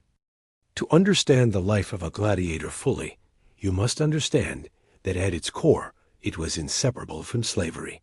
Though a few men entered the arena willingly, lured by promises of fame or driven by desperation, the vast majority were slaves, captives, and the condemned. Their lives were not their own. They were bought, sold, trained, and discarded as property. Their value measured not in humanity, but in the profit they could bring and the spectacle they could provide. Slavery shaped every moment of a gladiator's existence, from the way he woke in the morning to the way he died in the sand. To imagine yourself in such a life is to imagine every shred of autonomy stripped away. For most of us today, that loss alone would be enough to end any hope of endurance. You would not last a day as a slave forced to fight for the amusement of others. The Roman world was built on slavery. From the grand villas of senators to the bustling workshops of artisans, slaves were everywhere, their labor invisible but essential. Conquests across Europe, North Africa, and the Middle East fed Rome with a constant supply of captives. Each war, each rebellion, each raid brought thousands of men, women, and children into chains. Some became household servants, others toiled in mines or fields, and many of the strongest were sent to the gladiatorial schools. To the Romans, this was not unusual. Slavery was not questioned. It was a fact of life. But to the man or woman enslaved, it was the theft of everything that made life bearable: freedom, family, dignity, and hope. For the gladiator, slavery was more than just a legal status. It was a daily reality enforced by walls, chains, and the lash. The lanista, the owner of the school, held absolute authority. He could punish or reward at will, sell a man to another master, or order his execution. Within the ludus, the gladiator had no rights, no recourse, no control. His body belonged to another. His time, his strength, even his suffering were commodities to be bought and sold. Imagine waking each morning knowing that your very existence depended on the whims of a man who saw you not as a person, but as an investment. For most of us, the loss of agency would shatter the spirit long before the blade ever touched the skin. The humiliation of slavery weighed heavily. Captives who had once been free warriors, proud in their homelands, now found themselves stripped of identity, paraded through markets, examined like livestock. A man's muscles, teeth, and scars were inspected, his price debated, his future decided without his consent. Women and children often faced even darker fates, sold into households or brothels, their lives consumed in silence. For the gladiator, being purchased by a lanista might seem preferable to the mines or the fields, where death was slow and merciless. Yet it was no blessing. It was merely a different kind of captivity, one wrapped in the illusion of spectacle. The chains remained, even if they glittered under the lights of the amphitheater. The daily enforcement of slavery was brutal. Guards patrolled the barracks, whips cracked in the yards, and escape was nearly impossible. The walls of the ludus were high, and beyond them the city offered little refuge for runaway slaves. A captured fugitive could expect savage punishment, often crucifixion, a public death designed to terrify others into obedience. Stories of gladiators who dared to flee usually ended in blood, their bodies displayed as warnings. To dream of freedom was to court despair, for the chances of achieving it were vanishingly small. And yet the dream persisted, flickering in whispered conversations, in fleeting glances at the open sky. That dream was a rebellion of the heart, even when the body remained trapped. Some gladiators were not enslaved in the traditional sense, but bound by contract, known as octorati. These men volunteered, swearing an oath to the games. Yet even they entered into a kind of slavery, for the contract surrendered their freedom entirely. They pledged to endure burning, chains, beating, and death, and once the oath was sworn, there was no turning back. Their decision, whether born of poverty, debt, or desperation, was irreversible. The difference between them and the enslaved was slim, for once inside the ludus, all were treated alike, property to be trained, displayed, and destroyed. Voluntary or not, the outcome was the same. A gladiator was a slave to the system of the games. The role of slavery also extended beyond the fighters themselves. The entire structure of the gladiatorial games was supported by enslaved labor. Slaves cleaned the arenas, prepared the weapons, tended to the animals, and even worked as assistants to the lanista and trainers. When gladiators died, it was often slaves who dragged the bodies from the sand, stripped them of armor, and prepared the space for the next spectacle. Slavery infused every layer of the games, hidden beneath the roar of the crowd, but present in every detail. The games that dazzled Rome were built on chains, their foundations soaked in the suffering of the enslaved. The psychological impact of slavery on gladiators was profound. To know that your life belonged to another, that you could be ordered to fight, wounded, and killed without say, was to live in a constant state of powerlessness. Some men rebelled inwardly, clinging to small acts of defiance. a whispered curse, a stolen moment of laughter. Others surrendered completely, their spirits broken, living only from one command to the next. A few managed to carve out slivers of pride, finding in their skill or their fame a fragile sense of identity. But even the most celebrated gladiator, adored by crowds, remained a slave.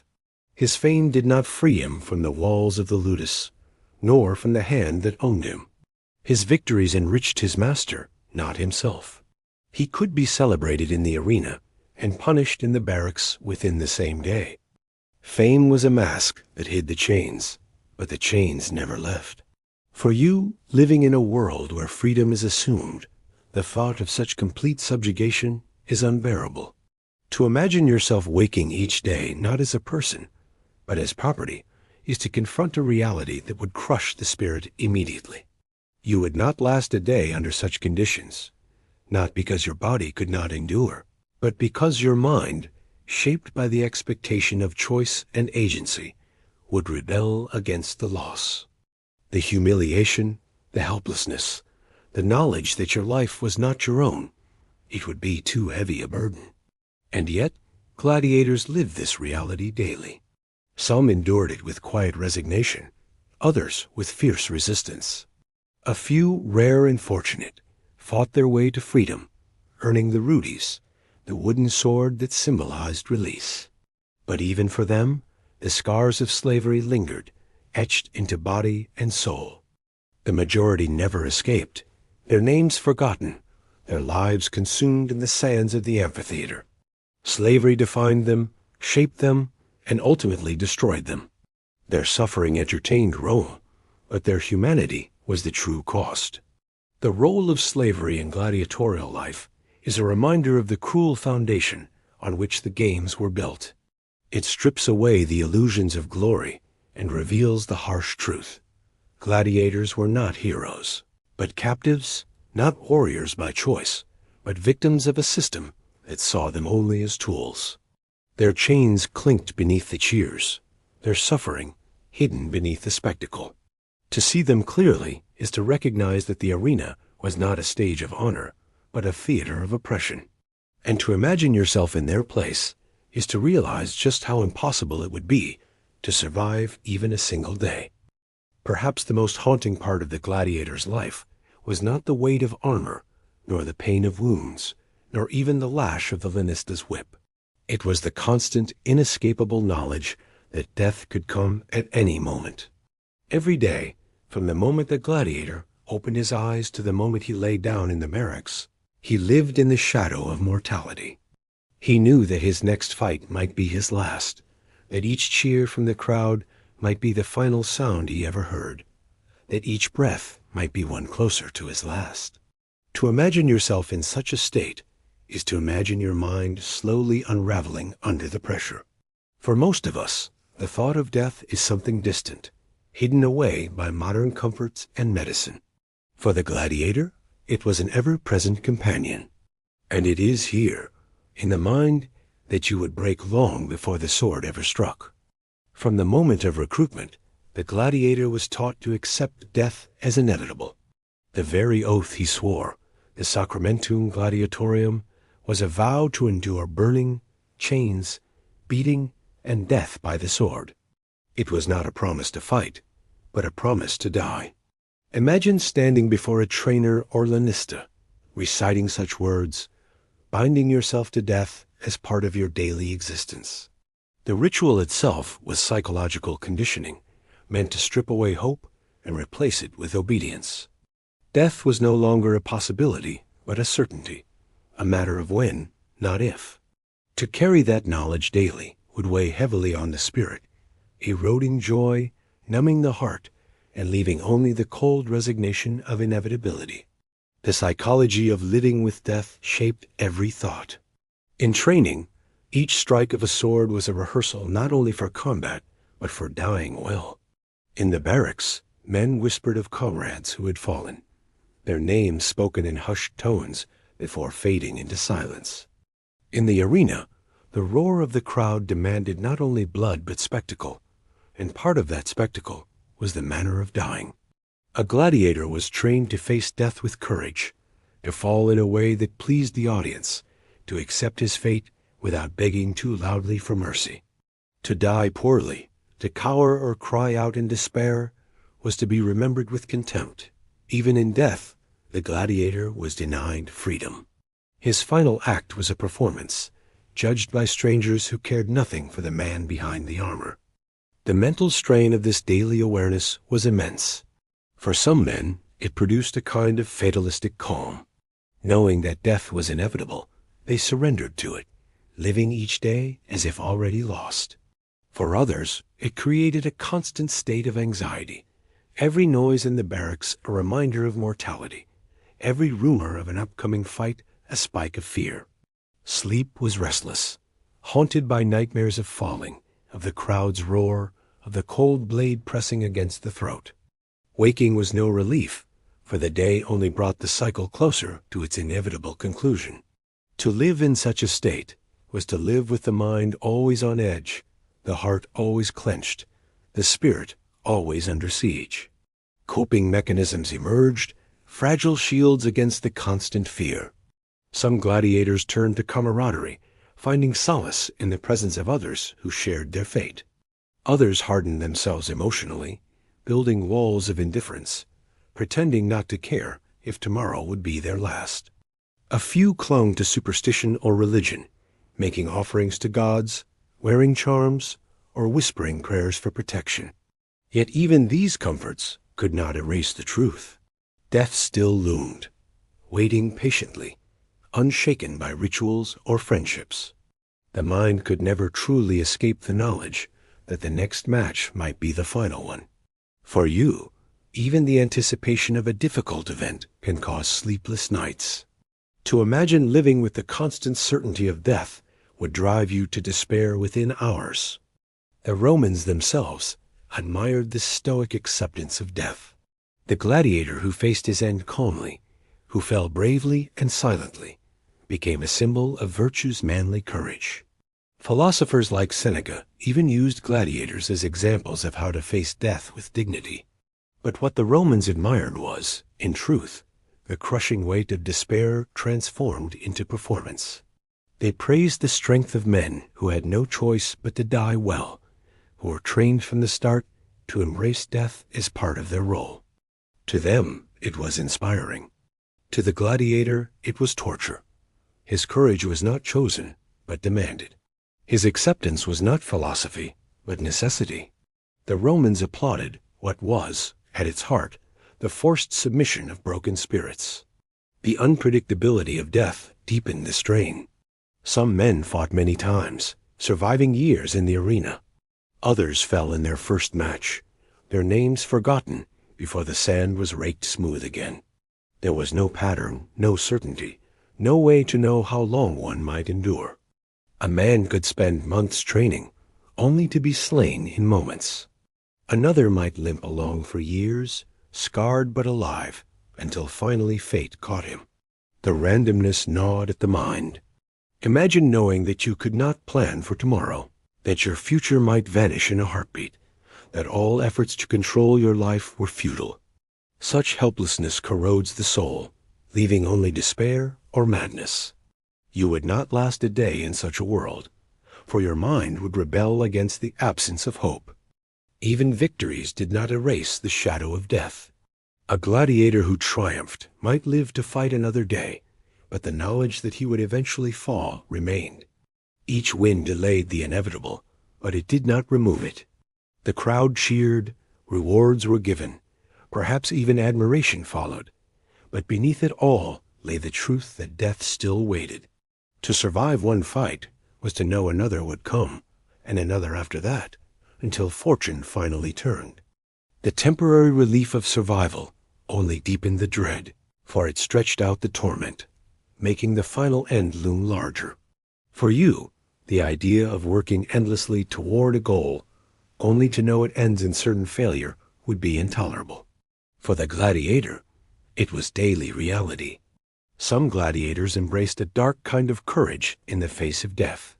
They strode into the arena with pride, lifted their weapons with defiance, and stared fate in the eye. Perhaps they found strength in the cheers, or in the knowledge that if they must die, at least they would be remembered. Yet even this defiance was tinged with tragedy, for it was born not of freedom, but of captivity. To embrace death as inevitable is not victory, it is surrender disguised as valor. And while the Romans admired it, the gladiator himself lived and died under the weight of a system that demanded his courage as payment for survival. For you, the modern listener, death is often hidden, pushed aside by medicine, by comfort, by distraction. To live each day with the constant, unshakable knowledge that death is imminent would unravel your spirit quickly. The anxiety, the despair, the exhaustion of facing mortality every waking moment would break you long before a blade ever touched you. You would not last a day as a gladiator, because it was not just the body that was tested, but the mind, forced to carry a burden of fear too heavy for most to bear. In the end, the psychology of facing death daily was perhaps the most brutal aspect of gladiatorial life. It robbed men of hope, twisted courage into performance, and turned death itself into entertainment. For the gladiator, there was no escape, no reprieve, no peace. Death was always there, waiting, lurking in every corner of the mind. And though he may have learned to hide his fear, to mask it with bravado or resignation, inside he was always haunted.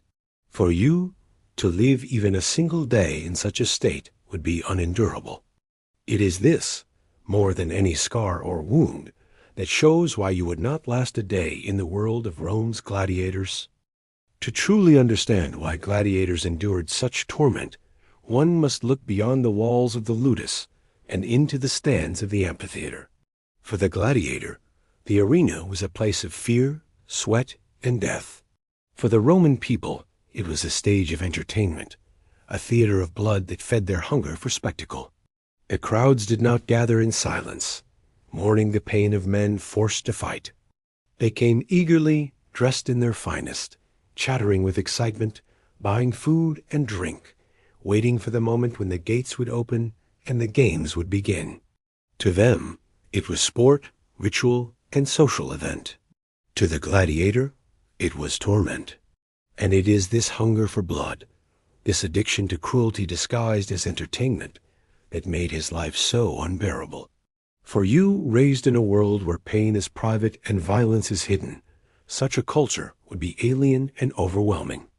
You would not last a day as both victim and performer in Rome's cruelest show. The games were not occasional diversions. They were central to Roman society, woven into its very identity.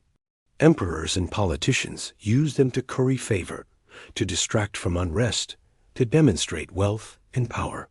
A festival might last days, even weeks, with countless men and beasts dying each hour. The amphitheater was the beating heart of this culture, its stone seats filled with citizens from every walk of life.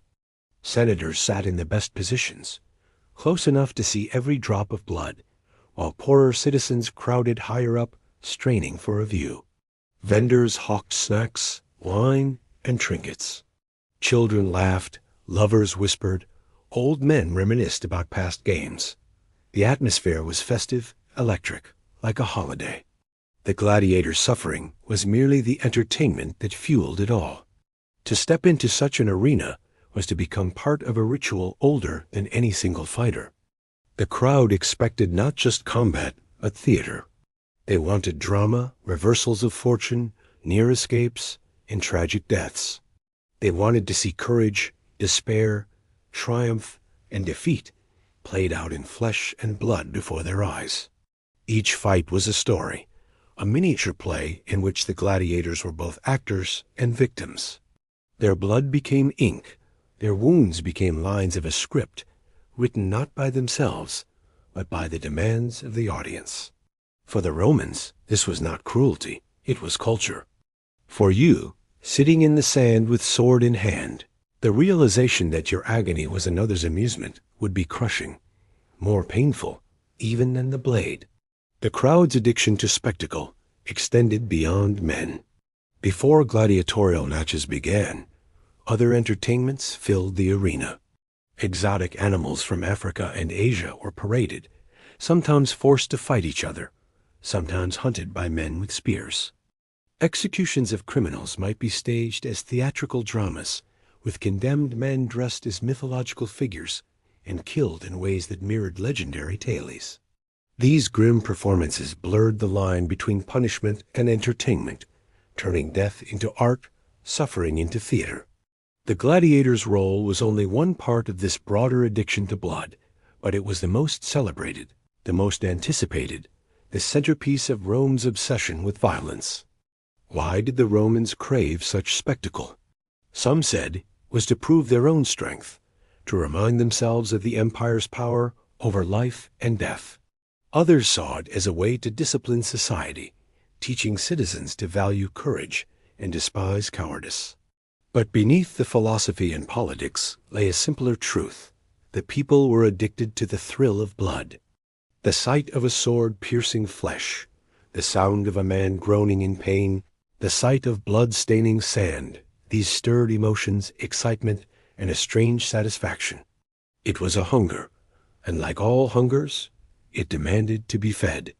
The gladiator was the meal, his suffering the feast, his life the offering. And Rome consumed it greedily. The addiction to blood was not limited to the games themselves. Victorious gladiators were celebrated in graffiti, depicted in mosaics, sung about in taverns. Their images adorned oil lamps and cups, their names scratched into walls. Crowds followed their careers as if they were celebrities, cheering their victories, mourning their deaths, gossiping about their lives. Yet this admiration was shallow, conditional. It was not the man they loved, but the spectacle he provided. Once he fell, once his blood spilled into the sand, the crowd moved on, hungry for the next name, the next face, the next body to cheer or jeer. For you, the realization that even admiration was hollow, built not on who you were, but on how well you died, would be unbearable. The amphitheater itself magnified this addiction. The Colosseum in Rome, with its vast tiers of seats, its ingenious design for staging battles, its hidden machinery and lifts, was a marvel of engineering. But its brilliance was in service of cruelty.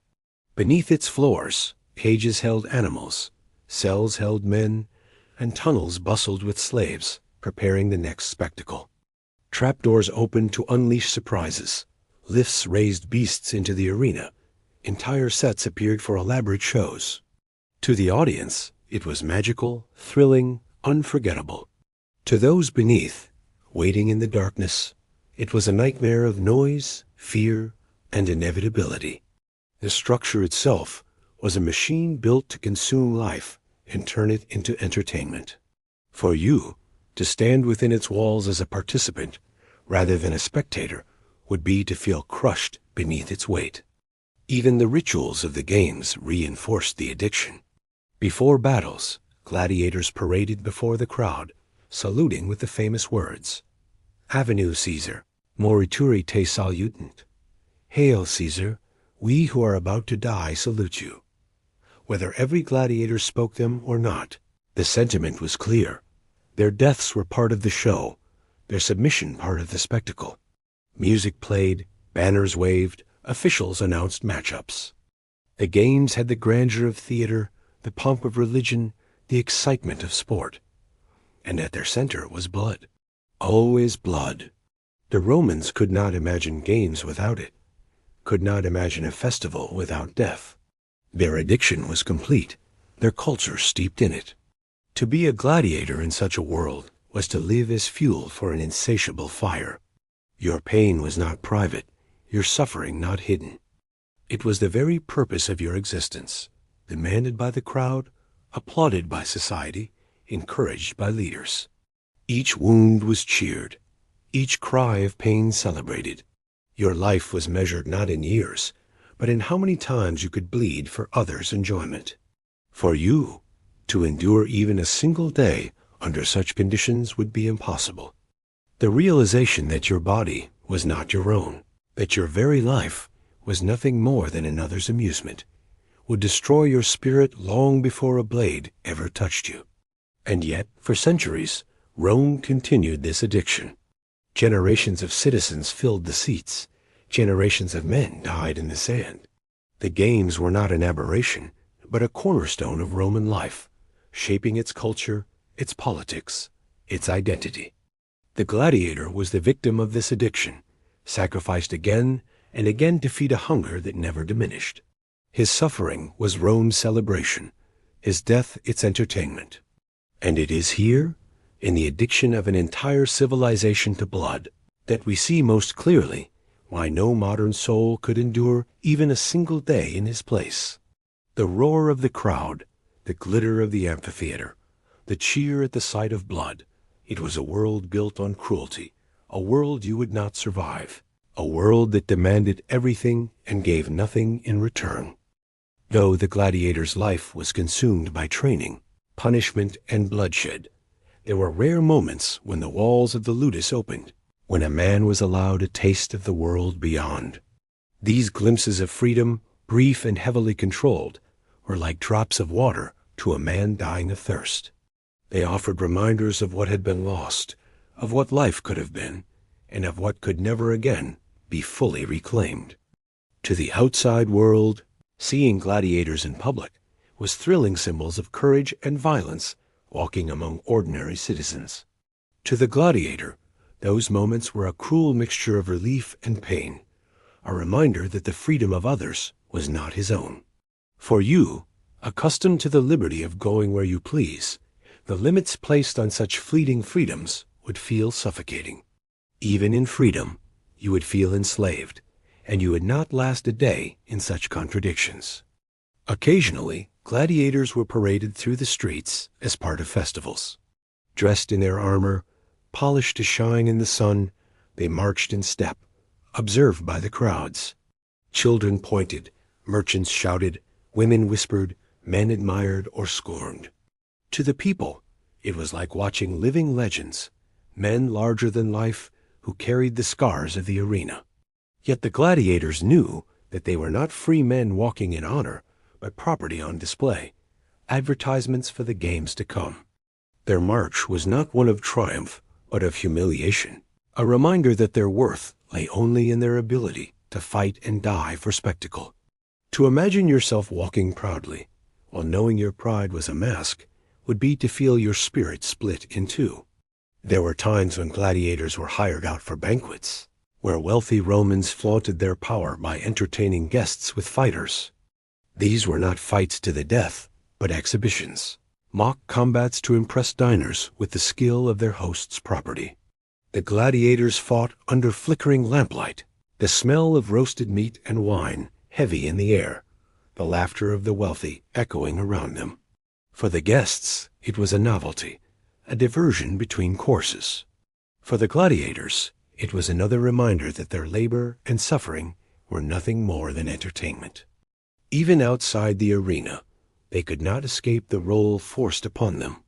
Imagine yourself, already exhausted, being ordered to perform for the amusement of men and women who dined while you bled. Even these lighter duties were chains disguised as privilege. There were, too, moments when gladiators mingled with ordinary citizens. In Rome, some fighters became celebrities, admired and envied by the public. Women swooned over their strength, poets wrote verses about their allure, graffiti praised their names on city walls. In taverns and marketplaces, people might recognize a gladiator, whispering or calling out to him. Some men reveled in this, basking in a fame denied to most slaves. Yet fame did not erase captivity. A gladiator might be adored in the streets, yet chained in the barracks. He might hear his name shouted with admiration, and then return to sleep in straw among vermin. For you, the contradiction would be unbearable to taste admiration while knowing you are never free. It would feel like a cruel joke, dangling honor before you while denying the dignity that came with it. Some gladiators, granted temporary release, visited baths or taverns. These visits were tightly controlled, supervised by guards, and limited in time. Still, for a few hours, a man could feel the warmth of water on his skin, the buzz of conversation, the faint illusion of being part of ordinary life. Yet even here, he was reminded of his difference. Other men came and went as they pleased. The gladiator came and went on command. The chains might be invisible for a few hours, but they clinked loudly in the mind. For the modern listener, the idea of experiencing freedom only under constant watch, only in fragments, would turn even pleasure into torment. Each taste of liberty would deepen the awareness of captivity, carving wounds deeper than any blade. Perhaps the cruelest part of these moments of freedom was the reminder of family. Some gladiators had been taken from wives, children, parents. To see families together in the streets, to hear laughter between loved ones, was to feel the sharp ache of loss. Even those who had no families of their own felt the longing, the reminder that such bonds were denied them. A gladiator's only family was the brotherhood of the barracks, fragile and fraught with rivalry. In public, surrounded by free men and women, the absence of true belonging became unbearable. For you, accustomed to the comfort of family or friends by choice, the sight of freedom denied would break your heart. You would not last a day seeing joy around you while knowing it could never again be yours. The Romans themselves often ignored this cruelty. They admired gladiators as living symbols of courage and endurance. Wealthy patrons sometimes even courted their company, inviting them to banquets or seeking their favor. Some women pursued them with passionate intensity, fascinated by their proximity to death, their strength, their fame. For a few gladiators, these liaisons brought small comforts, perhaps even children born of such unions. But these relationships were fragile, forbidden, and tinged with danger. A gladiator was still a slave, his time and body belonging to his master. Any bond he formed could be broken with a sale or an order. For you, the idea of loving while knowing you could be torn away at any moment would be unbearable, another weight crushing an already broken spirit. Even the freedom of movement was an illusion. While a gladiator might walk the streets or sit in a tavern, he knew the walls of the ludus awaited him. He might gaze at the open sky, feel the sun on his face, and yet know that soon he would return to the barracks, to the chains, to the endless drills. The taste of liberty became bitter, for it reminded him not of what he had, but of what he had lost. Imagine sipping cool wine, hearing laughter, smelling roasted bread, and then being marched back through iron gates to a life of sweat, fear, and punishment.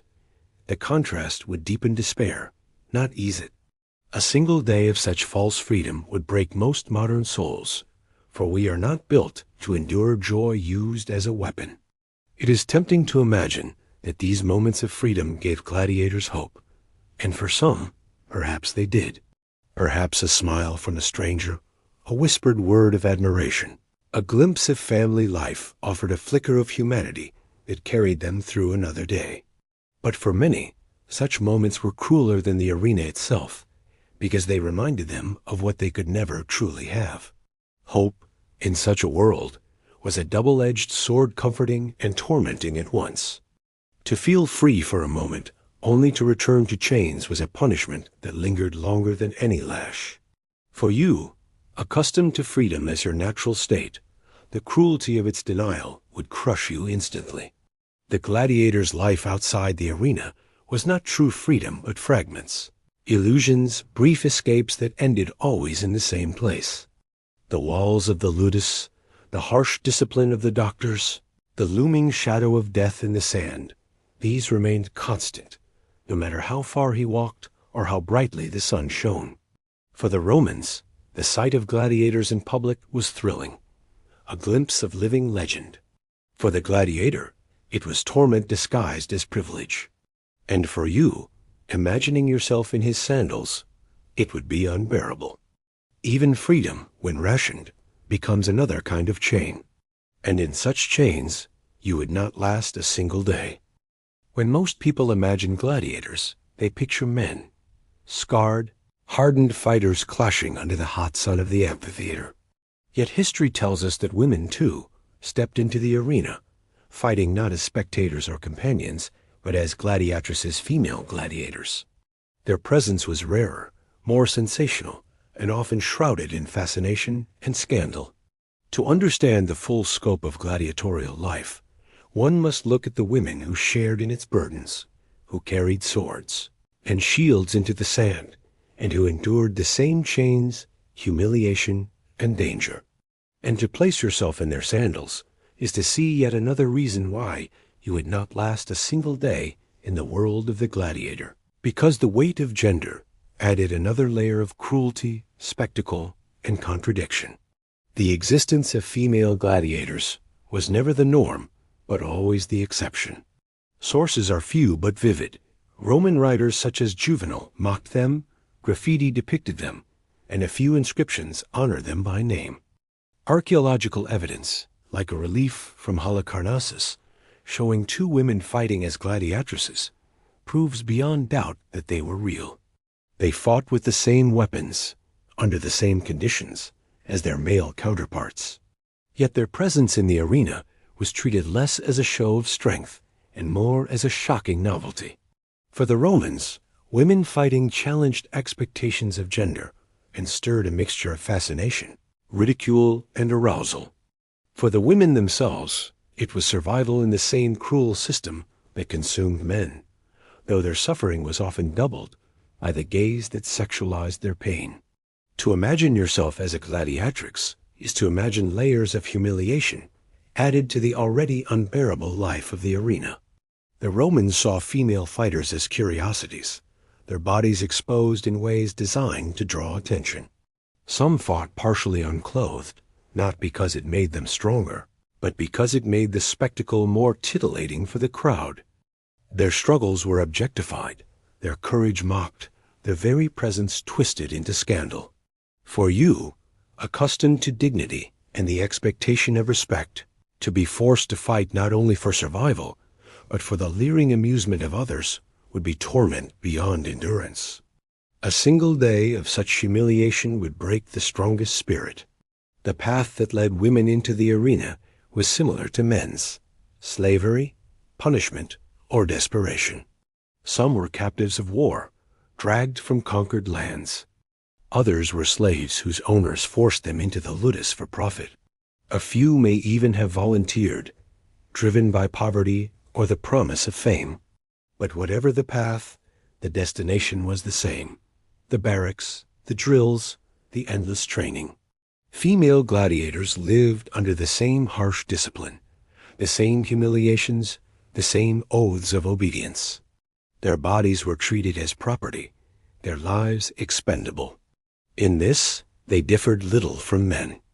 Yet the weight of Roman society's scorn pressed harder upon them, for in taking up the sword, they stepped outside the narrow bounds of what women were allowed to be.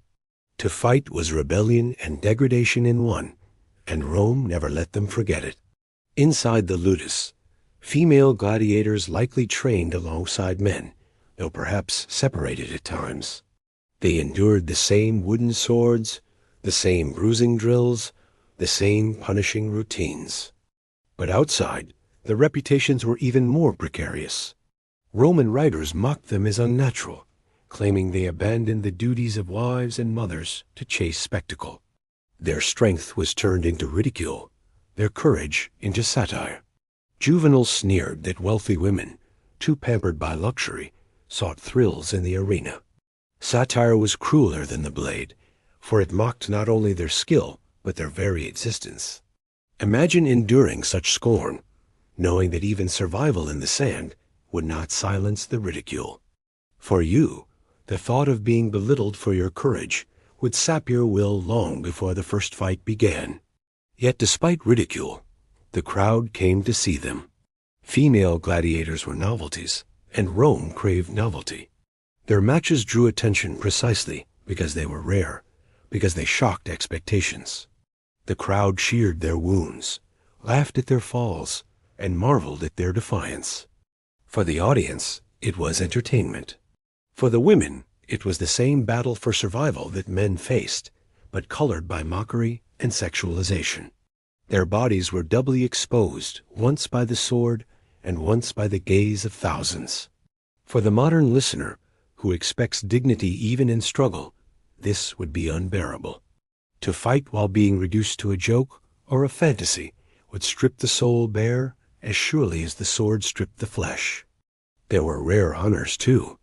Inscriptions record gladiatresses who fought bravely enough to win admiration, perhaps even freedom. One relief shows 2 women who fought so valiantly that the contest was declared a draw, both being awarded honor. In these rare cases, the gladiatrix could stand as a symbol of courage, her name remembered not with scorn, but with respect.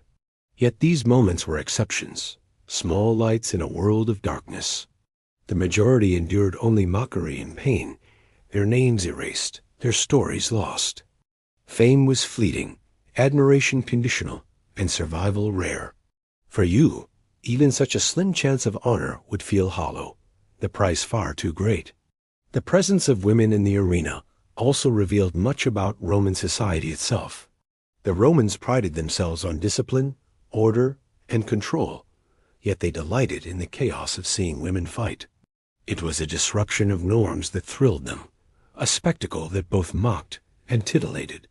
In a world where women's voices were limited, where their roles were constrained, the sight of women wielding weapons became both scandalous and exciting. Rome consumed their suffering eagerly, just as it did with men, but with an extra layer of fascination that revealed its own contradictions. The gladiatrix was both admired and despised, desired and mocked, feared and trivialized. She was entertainment first, human second. Imagine yourself in such a role. You have endured the training, the diet, the bruises. You have sworn the oath, you have accepted the chains. And now, in the arena, you hear not only the roar of the crowd, but the laughter, the mocking cheers, the comments whispered about your body. You fight not only an opponent, but a society that refuses to take your courage seriously. Even victory brings only fleeting admiration, laced with scorn. Even survival feels hollow, for tomorrow you may be ordered to fight again, stripped once more of dignity. A single day of this would be unbearable. The humiliation would weigh heavier than the shield, the ridicule sharper than the sword. And yet these women endured. Their presence in history, though faint, speaks of extraordinary resilience. They survived the barracks, the training, the ridicule, and the arena. Some even won respect, carving their names into the record despite society's scorn. Their stories remind us that even in the darkest places, even in systems designed to strip away humanity, defiance can exist. The gladiatrix was a victim of Rome's cruelty, but she was also a symbol of strength, her very existence a challenge to the society that mocked her. But that strength came at a terrible cost, a cost no modern soul could bear. The role of women in the arena shows yet another reason why the gladiator's world was unendurable. It was not only the pain of the blade, the weight of armor, the roar of the crowd. It was the humiliation, the ridicule, the sexualization of suffering. For women, it was a double burden, and for men, it was a reminder that Rome would consume anyone, no matter their gender, if it pleased the crowd. To place yourself in their sandals, even for a day, is to feel the crushing weight of cruelty layered upon cruelty. And it is why, in the end, you would not last a day in their world. The sand of the arena did not care if its blood was male or female. It demanded sacrifice, and Rome demanded spectacle. And both were merciless. When you think of the gladiatorial games, it is tempting to imagine them as nothing more than brutal entertainment, a pastime for a society addicted to spectacle. But behind the cheers of the crowd, the clash of swords, lay a deeper truth. The games were also tools of politics, instruments of power, and stages for propaganda. Emperors, senators, and ambitious men all understood the immense influence of the amphitheater. A well-staged spectacle could secure loyalty, distract unrest, and remind the masses of the authority of those in power. For the gladiator, This meant his life was not only entertainment, but also a weapon wielded in the political struggles of others. And for you, imagining yourself as a pawn in such a game would be unbearable. The knowledge that even your suffering was twisted into a tool for propaganda would be enough to break your spirit long before the first fight began. The phrase bread and circuses has echoed through history as a symbol of Rome's strategy for control. It was coined by the satirist Juvenal, who noted that the people had surrendered their political power in exchange for free grain and endless spectacles. The amphitheater was not simply a place to pass time, it was a mechanism of social control. The games distracted the populace from hardship, soothed anger at corrupt officials, and created a sense of unity under the banner of Rome. When thousands roared in unison, it was not just at a fight, it was at the illusion that they were part of something greater, part of a system that cared for their needs. The gladiators' blood bought not only cheers, but also silence, keeping the people from rebellion. To know that your life was reduced to a distraction for others would crush you immediately. Politicians seized upon this power. Wealthy men seeking office funded lavish games, hoping to win votes through generosity. The larger the spectacle, the greater the reputation of the sponsor. For the gladiator, this meant being paraded as a token of political ambition, his survival or death serving not his own cause, but the career of a patron he had never met. Imagine being forced to bleed so that another man could earn cheers and rise in status. To the crowd, the games were gifts. To the gladiator, they were shackles gilded in applause. The emperors themselves understood the power of the arena more deeply than anyone. Augustus regulated the games to cement his authority after years of civil war, controlling who could host them and how often they could be held. Trajan staged one of the most extravagant series of spectacles in history, celebrating his conquest of Dacia with games that reportedly lasted for months, involving thousands of men and animals. Commodus, infamous for his egotism, even fought in the arena himself, using it as a stage to present his supposed divine power. Each of these rulers manipulated the games to craft an image, to show strength, generosity, or invincibility. The gladiators beneath them were props in this performance, their lives spent not only for entertainment, but to bolster imperial propaganda. To imagine yourself being used as a pawn in such theater would be intolerable, stripping even suffering of meaning. The propaganda extended into every detail. The very architecture of the Colosseum was a message. Built by the Flavian emperors after years of chaos, it stood as a symbol of stability, wealth, and Rome's grandeur. Its size alone declared power. Its free admission reminded citizens of imperial generosity. Its spectacles displayed Rome's reach by bringing exotic animals and foreign captives to the arena. Every drop of blood spilled within its walls was part of a larger narrative, that Rome was mighty, that its rulers were benevolent, that its people were united under their power.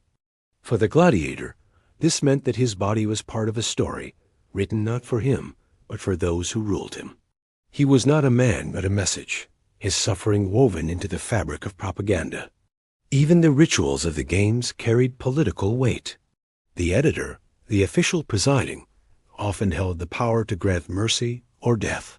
His gestures, watched by thousands, reminded the crowd of his authority. When he spared a gladiator, it was seen as generosity. When he condemned one, it was seen as justice. Either way, his decision reinforced his role as arbiter of life and death, a miniature reflection of Rome's power structure itself. The gladiator's fate was never his own. It was a tool used to display the benevolence or severity of authority. For you to have your life decided not by your effort, but by political theater would be unbearable, a cruelty beyond comprehension. The crowd, too, was manipulated. Their cheers were not only for the fighters, but also for the leaders who provided the games. A successful spectacle could quiet unrest, erase resentment, and generate loyalty. Citizens might suffer hunger or corruption in daily life, but in the arena, they were given a gift of blood and spectacle. Their gratitude was directed toward the sponsor, whether a local politician or the emperor himself. The gladiator's pain was currency, traded for loyalty. His body was the coin, his suffering the exchange. Imagine knowing that every wound you endured bought not sympathy, but political favor for someone else. For you, the bitterness would be unbearable. Even rebellion was framed through the lens of the games. When the gladiator Spartacus led a revolt in the 1st century BCE, his uprising was remembered not only as a threat, but as a spectacle of its own. Rome turned his story into propaganda, retelling it as proof of the empire's ability to crush even the fiercest foes. His name lived on, but not as a hero to Rome. Instead, his rebellion was reshaped to emphasize Rome's strength, its dominance over slaves and captives. The very idea of resistance was consumed and repurposed as propaganda. The gladiator could never win, not even in defiance. His body, his story, his rebellion, all were absorbed into the machine of Rome's narrative. To know that even your struggle for freedom could be stolen and turned against, you would destroy the will to resist. For you, the thought of fighting only to see your defiance twisted into another's triumph would be intolerable. The manipulation extended beyond politics into philosophy and morality. Roman thinkers presented the games as lessons in courage, discipline, and endurance.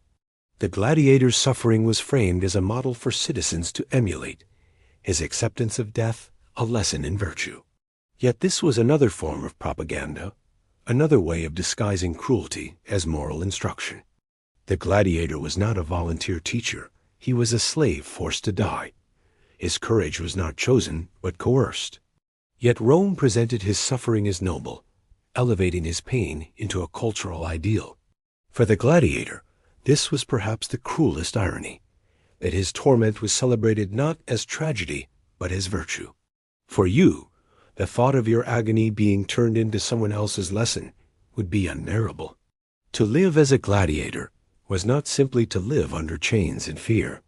It was to live as a pawn in a vast system of manipulation, where every cut, every scar, every death served not only to entertain, but to reinforce power.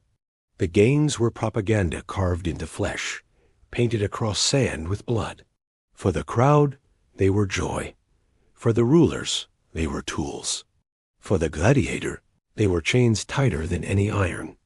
To imagine yourself in such a role is to imagine every part of your existence consumed by others' ambitions, every act twisted into another's advantage. And in that world, you would not last a day, for the weight of knowing your very life was propaganda would crush the will before the blade ever did. Behind the roar of the crowd, behind the clash of weapons and the cries of dying men, another sound echoed through the amphitheater, the jingle of coins.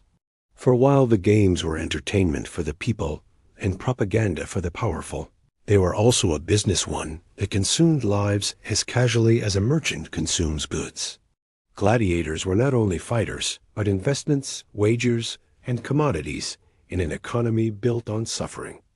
Every fight, every wound, every death carried a price. To the Romans, this was natural, another extension of commerce in a world obsessed with wealth and spectacle. For the gladiator, it was a reminder that his very body had been turned into currency, bought and sold, gambled upon, and exploited for profit. To imagine yourself reduced to such a role is to confront a cruelty beyond endurance. You would not last a day in a system that measured your worth in coins soaked with blood. The economy of the games began with the lanista, the owner of gladiators.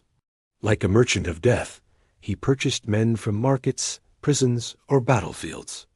Each new recruit had a price, depending on his strength, his scars, or his potential appeal to the crowd. Once acquired, the gladiator became an investment. The lanista trained him, fed him, clothed him, and housed him, but never out of compassion. Every expense was calculated, every piece of food or armor weighed against the profit that could one day be extracted in the arena. If the man fought well and survived, the lanista earned prestige and wealth. If he died too soon, the investment was lost. Imagine being treated not as a person, but as a ledger entry, your very survival dictated by whether you were profitable. For most of us, such dehumanization would crush the will to continue. The games themselves were colossal expenses, but they were also colossal opportunities for profit.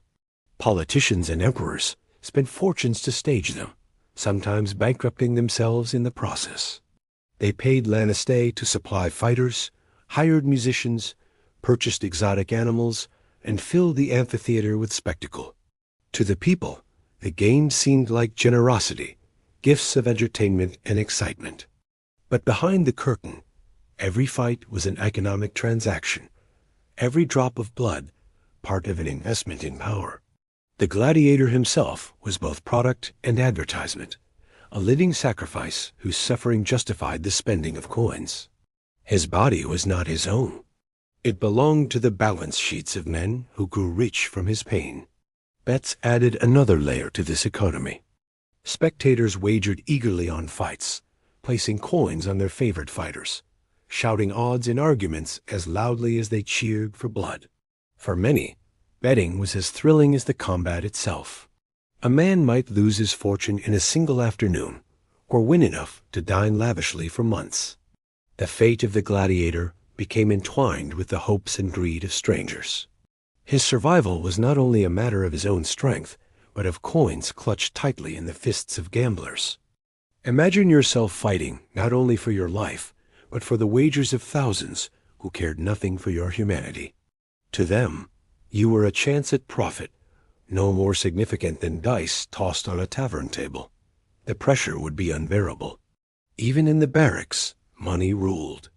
Gladiators could earn small sums for victories, coins tossed to them by grateful spectators or granted by the editor. These rewards offered the illusion of wealth, but in truth, they were meager compared to the fortunes made by their owners. A gladiator might buy small luxuries, a better meal, a trinket, a moment of comfort, but he remained in chains. Some dreamed of saving enough to purchase freedom, though for most, this was fantasy. The sums required were vast, and few lived long enough to gather them. The coins in their hands were reminders not of independence, but of how tightly the economy of death bound them. For you, to taste the false promise of wealth while knowing it could never buy true freedom would be a cruelty, more bitter than poverty. Exploitation extended even to fame. Victorious gladiators became celebrities, their images etched into lamps, cups, and graffiti. But they saw little of the profit. Merchants sold their likenesses, taverns profited from their reputations, and poets sang their names for coin.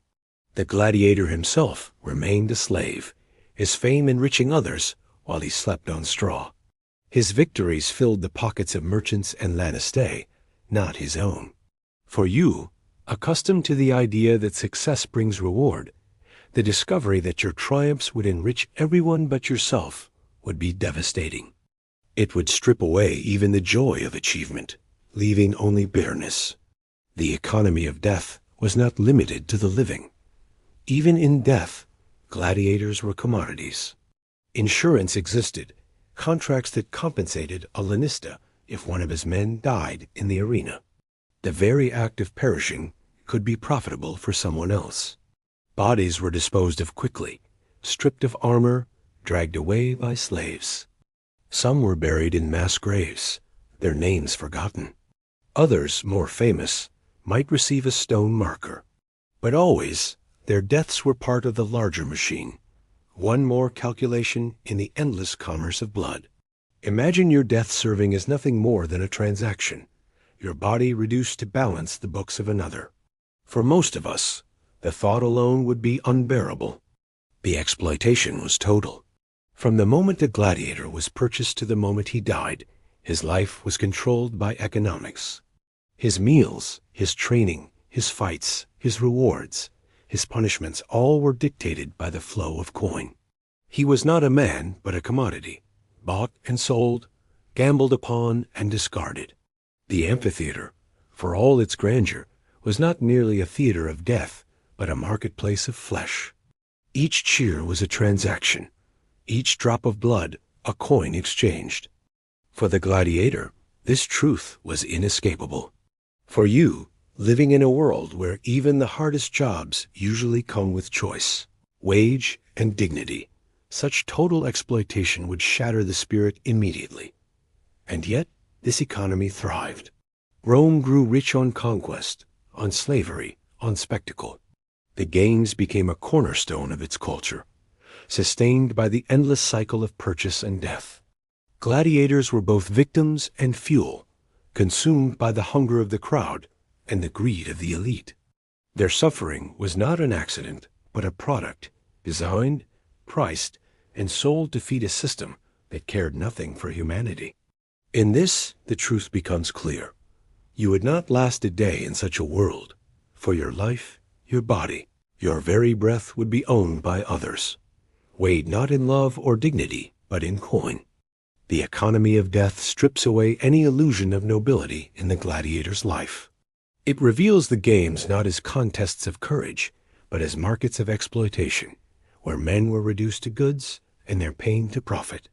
The clinking of coins behind the roar of the crowd is the truest sound of the amphitheater. And it is that sound, more than the clash of swords, that proves why no modern soul could endure a single day as a gladiator. The system was not built for survival, but for consumption, and in its hunger, it devoured men whole, leaving only coins and silence in its wake. Amid the brutality, the chains, and the endless cycle of training and blood, there were whispers of reward. For a handful of gladiators, rare and exceptional, life offered not only suffering, but the possibility of fame, fortune, and even freedom. These rewards were dangled like bait, enticing fighters to endure, to strive, to hope. They were real, but they were scarce, and the price for them was always steep. To understand this part of the gladiator's life is to understand another cruel irony, that even in reward, the system exploited, using the faint promise of better things to keep men bound to their fate. For you, a glimpse of such rare prizes might inspire hope at first, but quickly you would realize the chances of attaining them were slim, and the despair would crush you long before you ever came close. You would not last a day in the shadow of rewards meant for only the few. The most coveted of all prizes was freedom. A gladiator who fought with exceptional skill, who survived many battles and won the favor of the crowd, might one day be granted the ludus, a simple wooden sword symbolizing release. It was not only a weapon, but a key, a token of independence. To receive it was to step out of the ludus as a free man, no longer bound to fight, no longer owned as property. Stories of men who won their ludus were told with awe, legends of resilience and fortune. But these were exceptions, rare enough to be remembered for centuries, precisely because they were uncommon. Most gladiators never lived long enough to win freedom. The promise existed, but it was as distant as the stars above the amphitheater. For you, to live with hope dangled so far out of reach would be torment in itself, each day reminding you that the dream was possible, but not for you. Some gladiators did achieve a kind of fame. Their names were etched into graffiti on city walls, scratched by admirers who celebrated their victories. Merchants sold trinkets bearing their likeness. Taverns toasted their exploits. Poets sang of their courage. A few became icons, whispered about by women who admired their strength and envied by men who saw in them a dangerous allure. Fame brought privileges, perhaps better food, better treatment from the lanista, more favorable matchups in the arena. For some, it even brought the attention of powerful patrons, men or women of influence, who might grant gifts or protection. But fame was fragile. One poor fight, one unlucky strike, and the same crowd that cheered could turn to jeers. The gladiator who was a hero today could be a corpse tomorrow, his fame erased by the sands raked smooth after his death. To imagine yourself striving for glory under such conditions, knowing it could vanish in an instant, would be unbearable. The pressure alone would sap your will before the fight began. Fortune, too, was possible, but only in fragments. Victorious gladiators could earn prize money, coins thrown into the arena, or granted by the editor as reward for skill. Over time, a successful fighter might accumulate enough to buy small luxuries, better clothing, a decent meal, perhaps even the companionship of women. A very few managed to save enough to purchase freedom outright, though this required surviving long enough to win many prizes. An unlikely feat. For most, the coins they earned were swallowed by the costs of survival or taken by their masters. Fortune was a promise more often broken than fulfilled.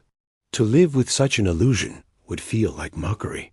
For you, the thought of working tirelessly, risking your life daily, only to see your earnings vanish into another's pocket, would strip away all sense of purpose.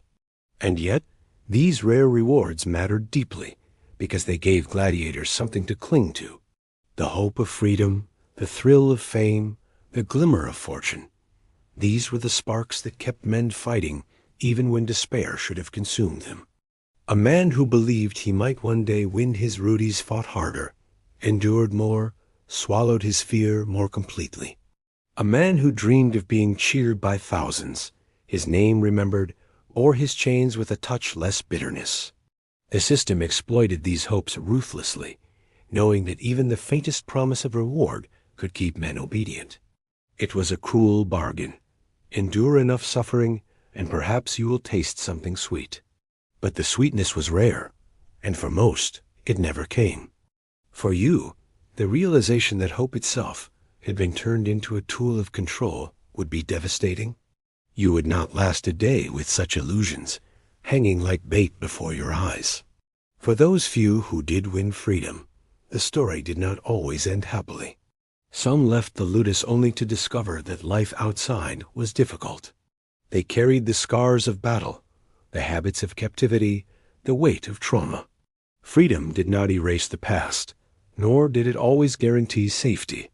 Some freed gladiators became bodyguards or trainers, others faded into obscurity, and a few were drawn back into the games by choice or necessity.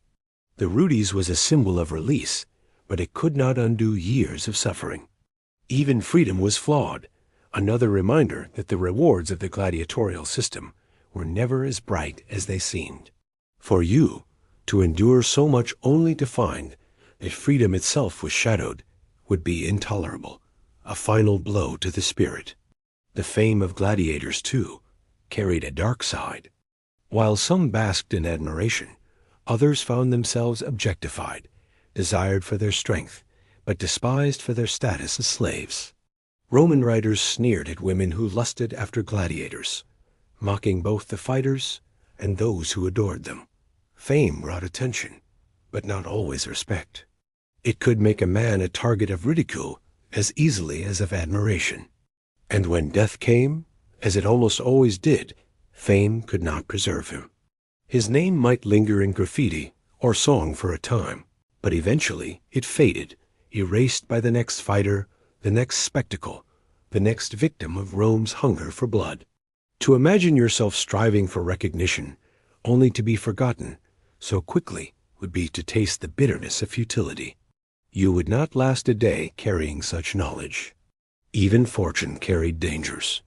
Wealth in the hands of a gladiator was unusual, and it drew envy and resentment.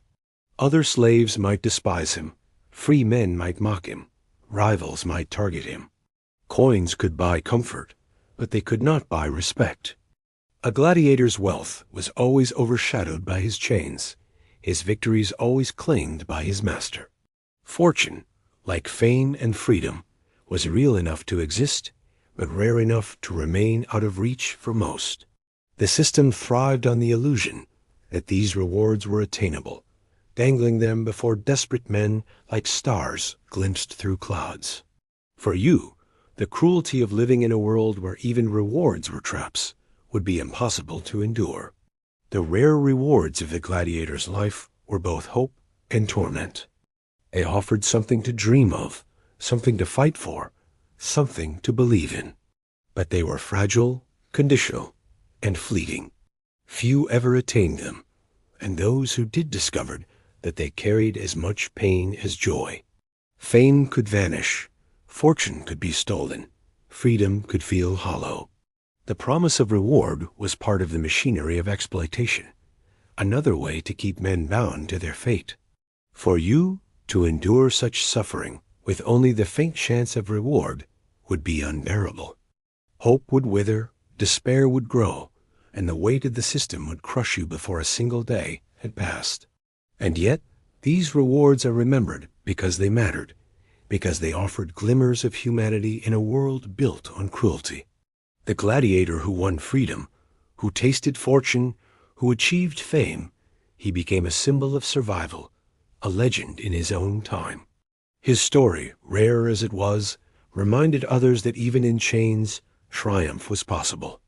But for every man who achieved such heights, thousands fell unremembered, their blood soaked into the sand, their lives consumed by the hunger of Rome. Their silence speaks louder than the cheers that once filled the amphitheater. It reminds us that the rare rewards of the gladiator's life were never enough to balance the cost.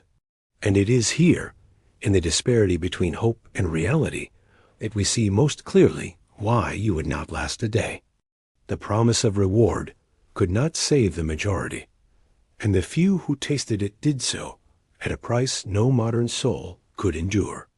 For centuries, the gladiatorial games seemed eternal, woven into the very fabric of Roman life. They were spectacles that bound emperor and people, arenas where blood was currency and death was entertainment. Yet even the greatest institutions eventually fade, and the games were no exception.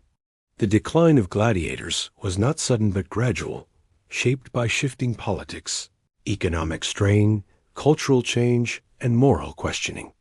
To stand at the end of this long history is to see how Rome itself evolved, and how the system that consumed so many lives finally lost its grip.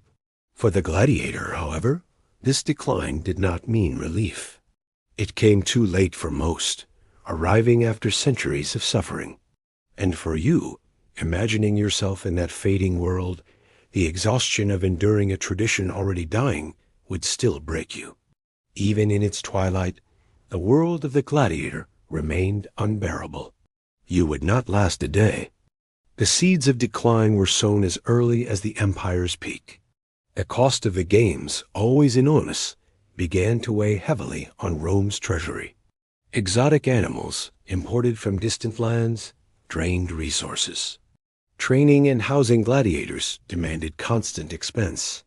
Emperors and politicians, eager to outdo one another, sometimes bankrupted themselves in the pursuit of spectacle. Over time, the burden grew unsustainable. What had once been a symbol of Rome's wealth became a sign of its extravagance. For the gladiator, this meant fewer opportunities, but it also meant being paraded more ruthlessly when funds allowed.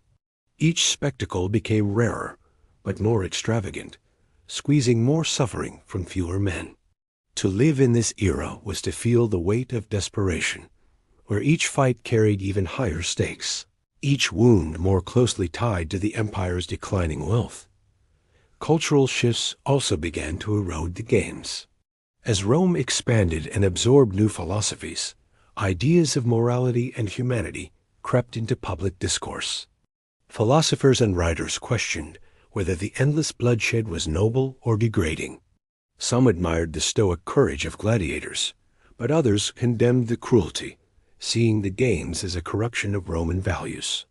Over time, voices of dissent grew louder, especially among Christians, who denounced the arena as sinful, a theater of murder unworthy of human dignity. The Christian emphasis on the sanctity of life clashed directly with Rome's addiction to blood. As Christianity spread through the empire, its condemnation of the games planted seeds of doubt in the public mind. For the gladiator, this offered no immediate relief, but it hinted at a future where his suffering might one day end.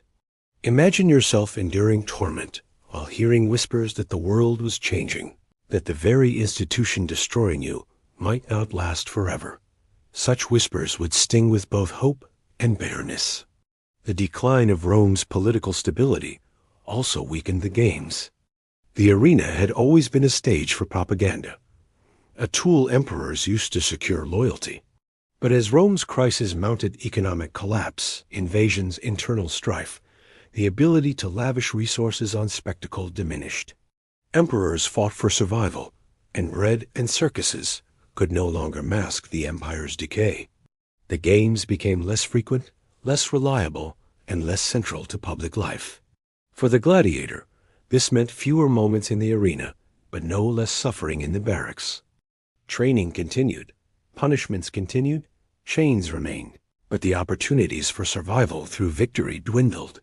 Imagine being trapped in such a limbo, enduring all the hardship of preparation with fewer chances of reward. For you, the futility of such existence would be unbearable. By the 3rd and 4th centuries CE, the tide had turned decisively. The rise of Christianity as the empire's dominant religion brought increasing opposition to the games. Church leaders condemned them as immoral, unworthy of a civilized society. Converts were urged to shun the amphitheater, to reject the lure of spectacle. Laws were eventually passed limiting or banning gladiatorial combat.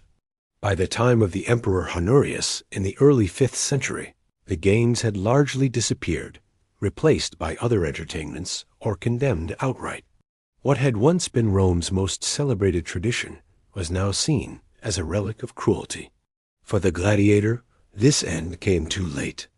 Generations had already been consumed, their lives sacrificed to a system that lasted far longer than it should have. For you, the knowledge that the suffering endured for centuries could have been avoided would feel like a weight too heavy to carry. The decline of the games also reflected Rome's changing tastes. As the empire fractured and its priorities shifted, people sought new forms of amusement. Chariot races in the Circus Maximus, theatrical performances, and other entertainments began to dominate. These offered excitement without the same moral burden, without the same expense, and without the constant need for fresh blood. The amphitheater did not vanish overnight, but its importance waned. For the gladiator, this meant becoming obsolete, his suffering no longer demanded by the crowd.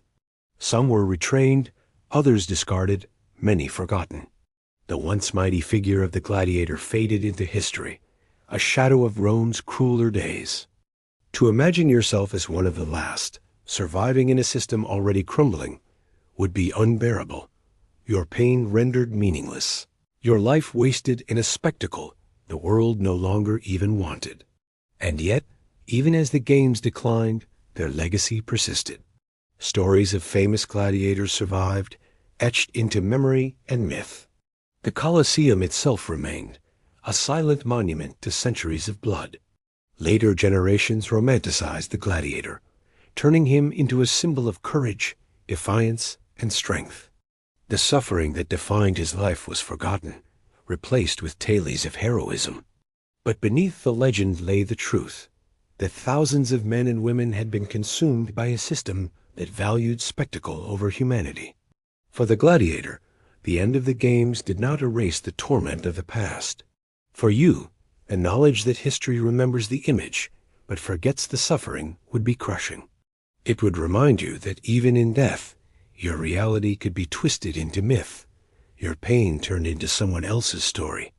The decline of gladiators marks one of history's most significant shifts in culture and morality. It shows that even systems that seem eternal can fade, that cruelty can be questioned, and that societies can change.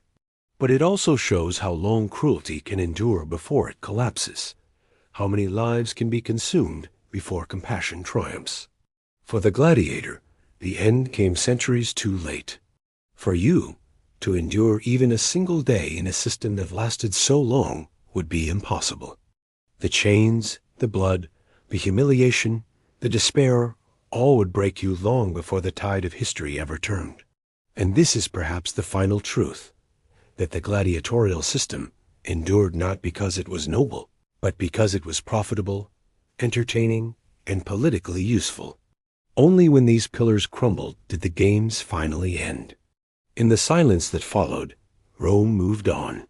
The amphitheaters grew quiet, their stones weathered by time. The roar of the crowd faded into memory, the clash of swords into legend. But the scars remained on the land, in the history, and in the echoes of the lives lost. To stand in the ruins of the Colosseum today is to feel that silence, to hear in its arches the faint whispers of those who once fought and died there. Their suffering built a spectacle that dazzled the world, but in the end, it collapsed under its own weight. And it is here, in this silence, that the truth is clearest. You would not last a day in their world. Even in its twilight, the life of the gladiator was unbearable, and its decline came too late to save those already consumed by Rome's hunger for blood.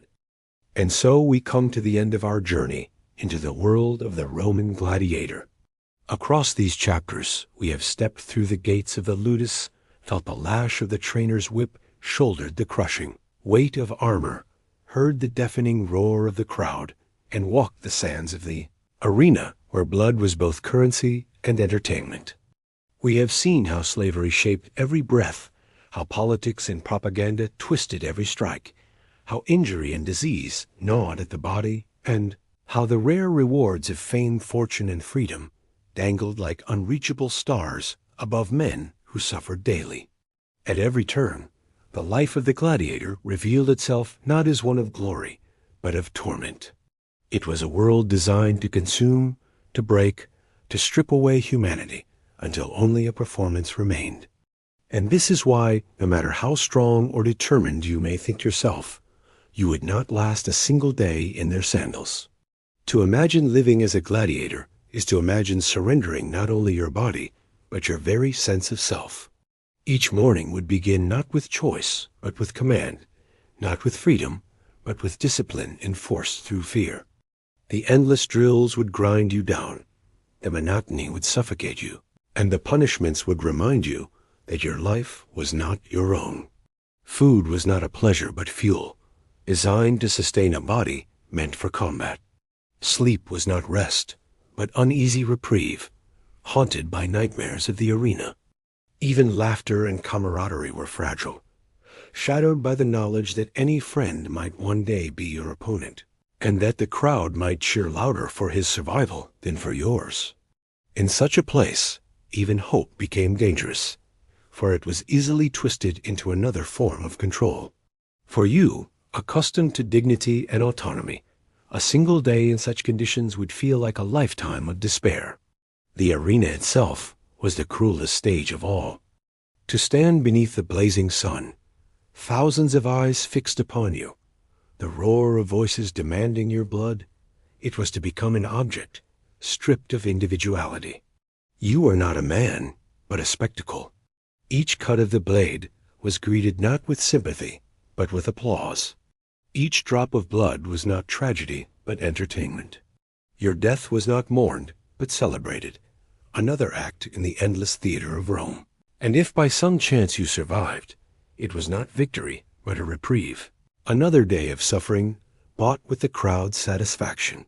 For the modern soul, this inversion of values would be unbearable. We hide death, we grieve it, we whisper about it.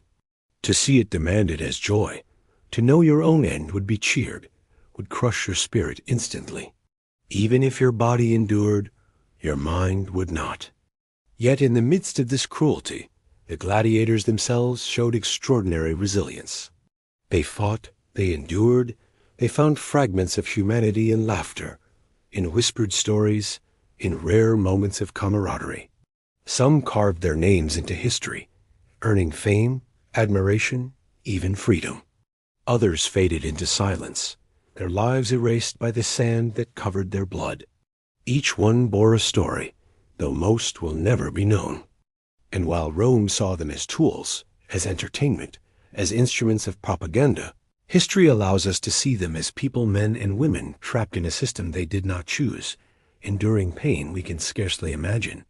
To tell their story is not to glorify their suffering, but to remember it, to honor the humanity that survived even in the cruelest of places. The decline of the games reminds us that even the most entrenched cruelties can fade. Rome, for all its power, eventually turned away from the amphitheater. Economic strain, moral questioning, and the rise of new religions chipped away at the foundation until the gains collapsed under their own weight. The Colosseum fell silent, the roar of the crowd replaced by the whisper of wind through broken arches. What once seemed eternal proved fragile, undone by the very forces that had sustained it. And yet the scars remained, etched into stone and memory alike. They remind us that cultures can change, but that the cost of cruelty lingers long after its end. For the gladiator, the decline came too late. For us, it offers a lesson that entertainment built on suffering, no matter how dazzling, is never worth the price. So, why would you not last a day as a Roman gladiator? Because the system was not built for survival, but for destruction. It demanded too much from the body, too much from the mind, too much from the soul. It stripped away freedom, dignity, and hope, leaving only obedience, fear, and pain. Even the rare rewards of fame, fortune, or freedom came at costs too high to bear. And even those who won them carried scars deeper than the flesh. You would not endure the monotony of training, the roar of the crowd, the inevitability of death. You would not survive the humiliation of slavery, the cruelty of exploitation, the hollow promises of reward. You would not last because no one truly could. The system consumed all, and those who lived longer did not live better. They simply suffered more before their end. And yet, in remembering this, we find not only despair, but perspective. To lie here now listening to the echoes of history is to honor the lives that were lost, to feel gratitude for the comforts of the present, and to recognize the resilience of the human spirit even in the darkest times. The gladiator's story is one of cruelty, but it is also one of endurance, of survival against impossible odds. It reminds us that humanity persists, even when stripped of dignity, even when reduced to spectacle. And perhaps, in that persistence, there is a lesson worth carrying into our own lives. So as you drift toward sleep, let the noise of the crowd fade into silence. Let the clash of swords soften into memory. You are not in the arena. You are safe, free, and whole. But remember the voices of those who once stood on the sand, their lives consumed for the entertainment of others. Remember that you would not last a day in their world, and that it is no shame to admit it. Few ever did. Their endurance was extraordinary, their suffering immense, their humanity undeniable. In their story, we glimpse not only the cruelty of the past, but the strength of the human spirit. And with that, I thank you for listening. If you've enjoyed this journey into history, consider subscribing to the channel so you never miss another story. It helps us bring more of these long-form explorations to those who need them, especially those seeking a way to drift into rest.